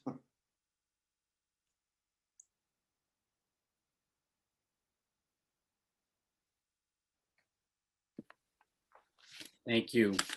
Thank you for your testimony. And Harry, had I known you had a fully stocked bar, I would have held my committee hearing from there. Anytime. You should have given us a heads up. Definitely. Look, I just want to go into this before I hand it over to Councilmember Feliz. Will the residents in the 56 units be able to access the use of the hotel portion of the project's outdoor amenity space? We want to work with that, depending on the operator. We want to see how to make that work with the operator's goals and what they're doing on there. So we're leaving that still open. We hope that we can find some way to provide them access, especially, there will be a rooftop lounge we're hoping for there. So we're hoping to see how to make that all work for everybody. And we'd like to talk with the operator at the same time for the residential side, what we can do with that rooftop space as well to provide another public space for the people living there. But it's a matter of dollars and cents and what can work without creating a hazard. Okay, thank you. You mentioned the opportunity for the hotel project to establish partnerships with local businesses. What considerations on this have been made? And can you elaborate on any opportunities you've identified already? One of the things that we made sure to do is we like the idea of a higher star hotel that requires a certain class restaurant. We don't want to have a restaurant at this facility. We don't want to compete with the neighborhood. There's a plethora of restaurants that do a very good job. So we really just want to have a catering facility. We have an idea of trying to partner with the church, the newly restored church, Our Lady of Mount Carmel, which is beautiful now. Hopefully people can have weddings and have the receptions over at the hotel, which can't be accommodated by the restaurants. And then at the same time too, there will be some storefront, hopefully some smaller cafes on the 188th Street side there. We're hoping to make sure that it's not a Starbucks, something else. We're hoping to see if we can get somebody locally to open up and be there in the spot. There's also some other opportunities, but it depends on how we talk with the operator. The idea of trying to have a concierge service where you come down, stay for the weekend, you can go to the zoo, but somebody can go pick up your bread, your raviolis, and your meat and have that ready for you when you're ready to leave. We really like that idea, being able to provide that. And I know I've heard that from a lot of people. They'd love to come down, experience everything in the Bronx, and then leave with a ravioli, which has been the big thing. Now I'm hungry and thirsty. My last question is, has a general contractor been selected for this project? No, we're going to be working with that when we get to, we're trying to find the right operator and then the right contractor to make sure that everything is set up over there. Unfortunately, the reality is we're dealing with that most of the operators we lose to Southern Westchester, where they see these as the same product. They look at the Bronx as riskier. We've had a hard time showing them otherwise, but there have been people even through the pandemic reaching back out that we've talked to, and they're very interested to see what's going on. So we want to find that right partnership of who's going to do right by the neighborhood. Kind of a Goldilocks paradox. It has to be just right. Otherwise, he's not going to let me do it. All right. But can you speak to the efforts that will be made, though, in terms of local hiring for construction? And similarly, like what efforts will be made in terms of the MWBE participation for the construction project? Most of it's going to be, and again, we're going to combine what we're talking with the operators, developers, and stuff from there. But from Harry's perspective, and this is what it's going to be, is that if it's not going to be the right fit, we're going to not use Bronx workers. You're not going to buy locally. You're not going to do this over there. You'd rather find somebody else that does it. And we're willing to wait to find the right partner to make it happen the way that he wants it to. He says all the time, he goes, I'm not trying to build a hotel in the Bronx. I'm trying to build a Bronx hotel. It has to have that character, which means it has to be involved. And I'm excited because we've been in the Bronx such a long time that we want this hotel to be part of the community, be part of the neighborhood. I'm over 40 years in the Bronx. We had opportunities to sell this land, and we did not sell the land because we wanted to see this project take root here. And I'm excited about it. Yeah, and I'll just add with regard to the MWBE participation, a hotel project would likely seek tax benefits under the ICAP program, which does require solicitation of bids from MWBEs as a detailed program. Great.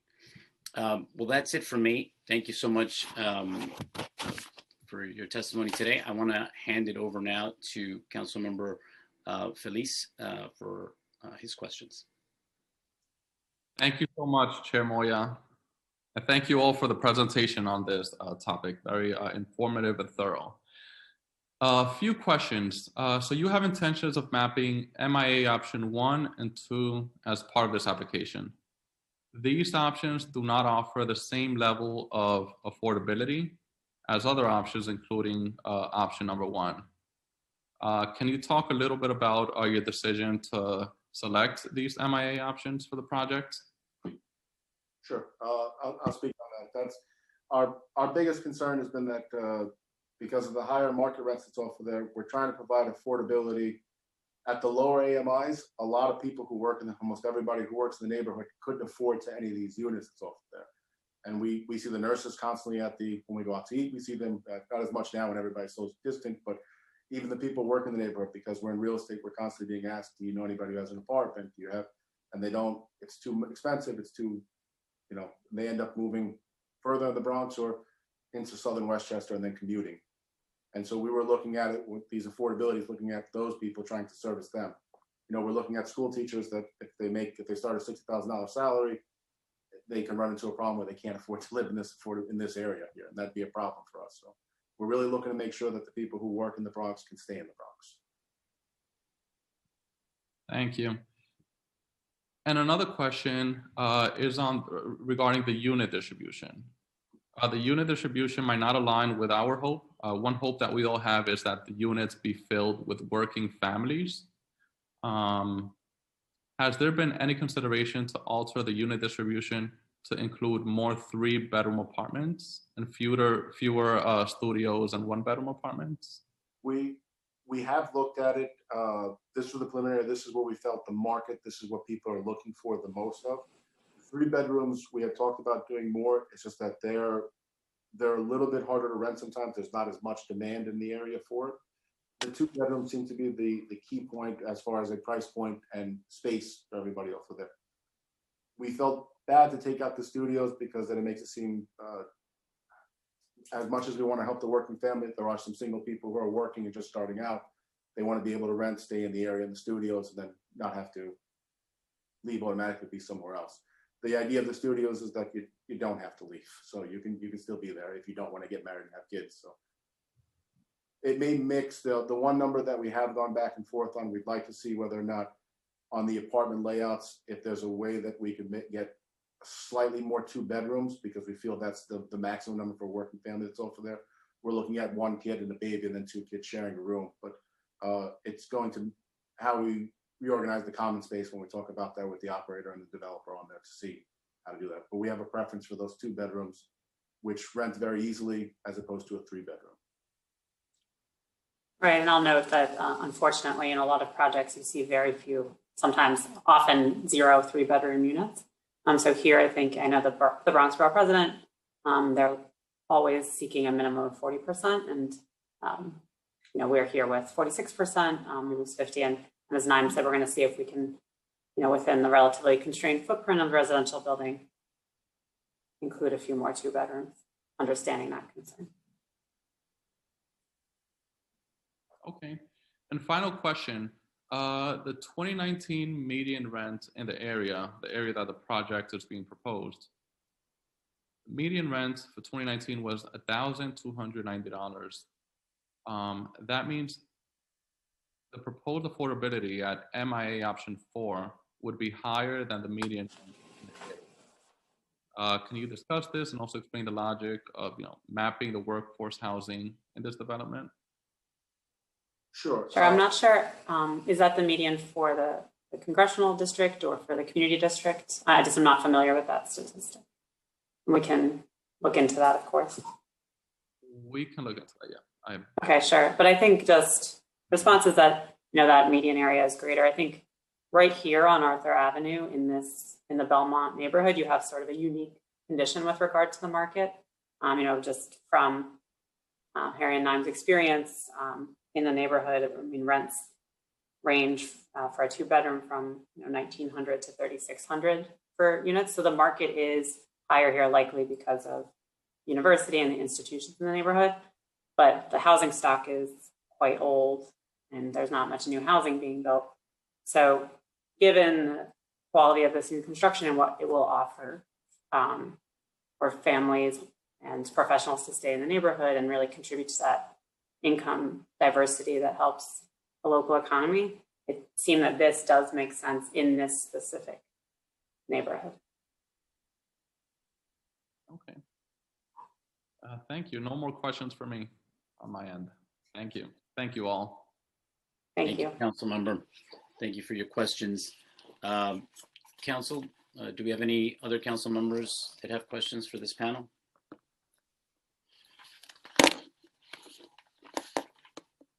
No, Chair, I see no members with questions for the panel.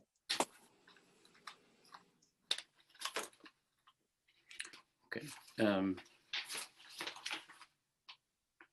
second.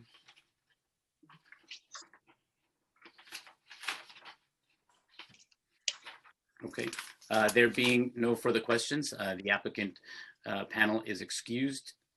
And now, Council, are there any members of the public who wish to testify on the Arthur Avenue Hotel rezoning application? Yes, Chair Moya, we have 5 public witnesses who have signed up to speak.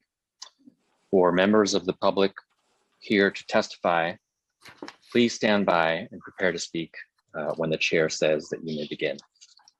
Please also note that once your group has completed their testimony, you will be removed from the meeting as a group. And once removed, you may continue to view the live stream broadcast of this meeting at the council website. We will now hear from the first panel, which will include Monica Paciullo, William Colonna, John Calvelli, Aaron Busca, and Alyssa Tucker. The first speaker will be Monica Paciullo, followed by William Colonna. Time starts now. Just one quick procedural note. I just want to remind members of the public that you will be given 2 minutes to speak. Please do not begin until the Sergeant at Arms has started the clock.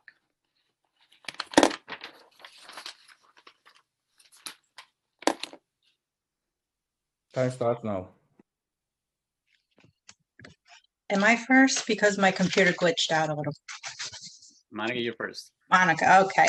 Hi, my name is Monica Pachulo, and I am very excited to be here speaking today on behalf of Tino's Delicatessen to express our support for the proposed Arthur Avenue Hotel rezoning application.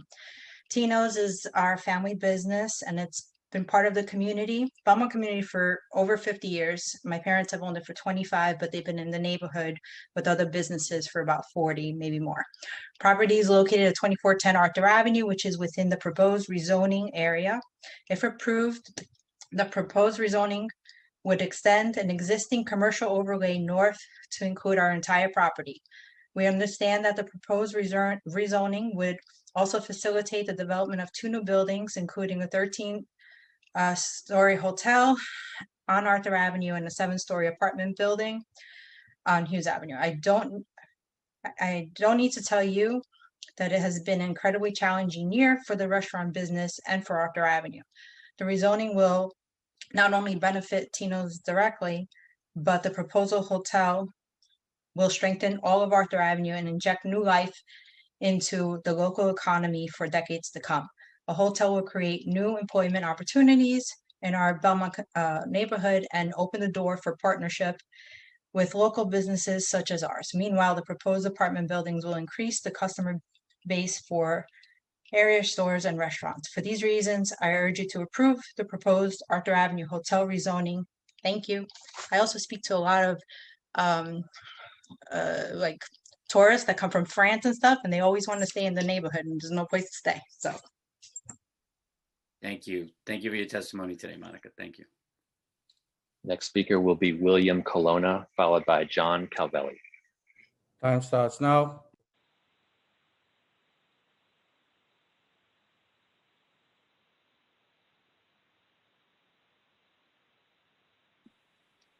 Hold on, Bill.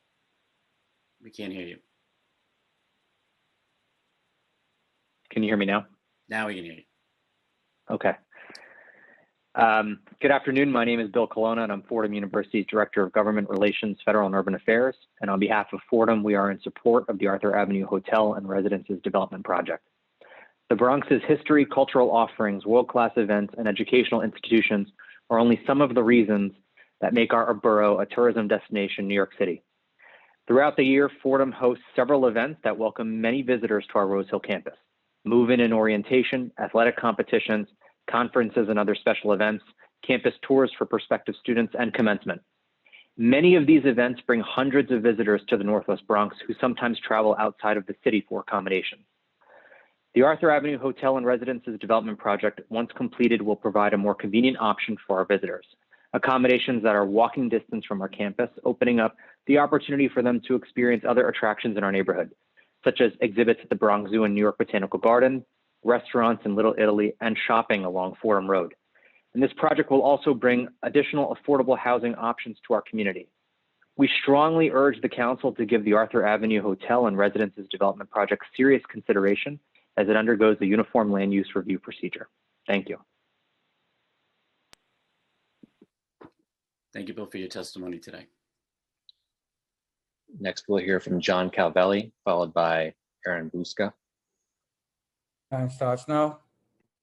Good afternoon. My name is John Calvelli. I'm the Executive Vice President for the Wildlife Conservation Society, which is headquartered at the Bronx Zoo.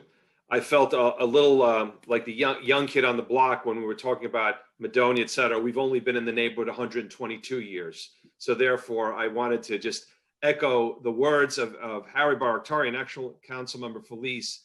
Thank you very much for all that you've done to help move this project forward in your short time that you've been in the council. The long and the short of it is, for us, this is an incredible opportunity for the Bronx Zoo, for the New York Botanical Garden, for Fordham University, for everyone in the neighborhood to have a beautiful hotel that will allow us to partner. And Chair Moya, you spoke about partnership opportunities. This is going to be an incredible marketing and partnership opportunity for us to expand the areas where people will be able to come and stay in the neighborhood, but also come to the Bronx Zoo or go to the garden or attend an event at Fordham University. So I just wanted to quickly add my voice and add the voice of the Bronx Zoo and the Wildlife Conservation Society to this effort. And I really wanted to commend the Barakhtari family for having that vision. I was born on 180th and Hughes, went to Fordham University, and now work at the Bronx Zoo. So I haven't gone very far in life, but I've been able to see the world thanks to these great institutions and this great neighborhood. And we just look forward to having this hotel open. And more importantly, also the residential housing that will be available as well for the community. It'll strengthen all of us. Thank you very much. John. Next, we'll hear from Aaron Buska, followed by Alyssa Tucker. Good afternoon. Good afternoon, Chair Moya, and congratulations, Councilman Feliz. Look forward to working with you. My name is Aaron Boschka. I'm speaking on behalf of the New York Botanical Garden, a 250-acre urban oasis, just a few hundred yards from the beginning of Arthur Avenue. I'm offering my unconditioned support for this ULURP process. NYBG is now celebrating our 130th anniversary as an anchor institution. We're a major employer of Bronx residents, an educator of youth and adults, a tourist engine, and a worldwide scientific research institution. But our home has been and always will be this corner of the Bronx. As we kick off AAPI month, NYBG is proud to host Yayoi Kusama's Cosmic Nature exhibition, which is already filling seats of our neighborhood businesses. And we share the neighborhood with our remarkable neighbors who you already met. It's our understanding that this new project would bring both a hotel and a residential building. And I'd just like to note that NYBG employees really need workforce housing in our neighborhood that is affordable to the MTA worker, the public school teacher, the police officer, the DC 37 horticulture staff, or zookeeper and their families. So I think the workforce housing element is particularly important for our neighborhood. As one of these neighborhood institutions, we encourage this committee and city council to join the chorus of support in the proposed rezoning. A project such as this one would only enhance this unique ecosystem in the Bronx while aiding our residential neighbors and small businesses with additional economic activity. Thank you for the opportunity to testify.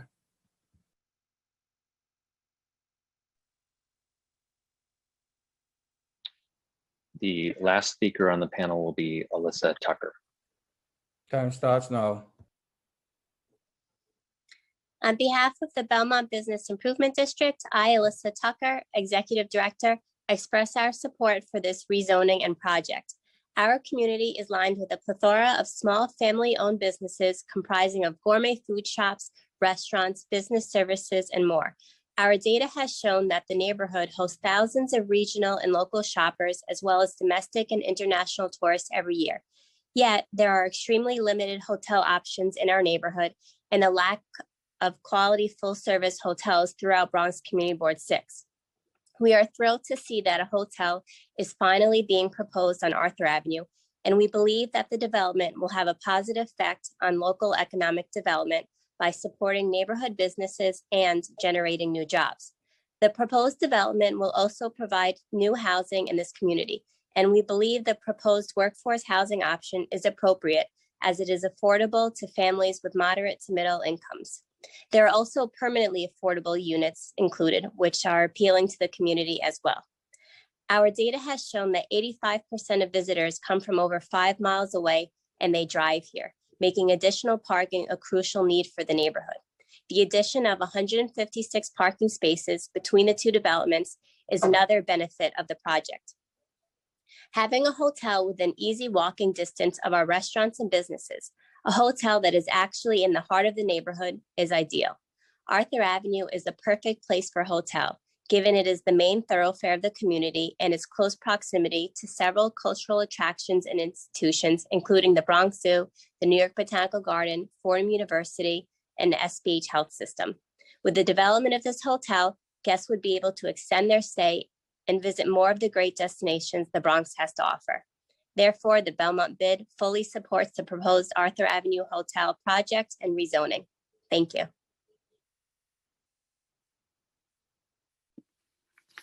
Thank you for your testimony today. Council, do we have any council members that have any questions for this panel? No, Chair. I see no members with questions for the panel. Okay. There being no questions for this panel, the witness panel is now excused. Council, can you please call up the next panel? If there are any other members of the public who wish to testify on the Arthur Avenue Hotel rezoning proposal, please press the raise hand button now. Chair of the meeting will briefly stand at ease while we check for any additional members of the public who may have registered to testify.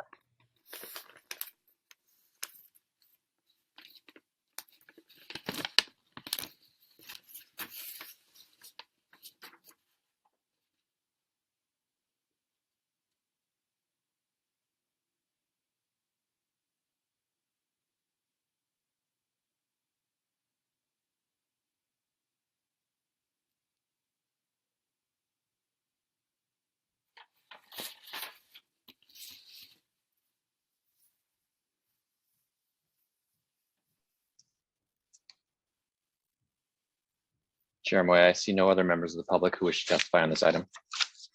Thank you. There being no members of the public who wish to testify on LU's numbers 777 and 778 for the Arthur Avenue Hotel rezoning proposal, the public hearing is now closed and the items are laid over.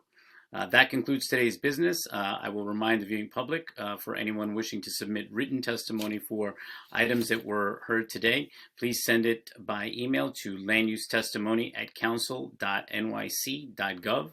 I would like to take the opportunity now to thank the members of the public, my colleagues, the subcommittee council, of course, land use and other council staff, and the Sergeant at Arms for participating in today's meeting. This meeting is hereby adjourned. Thank you.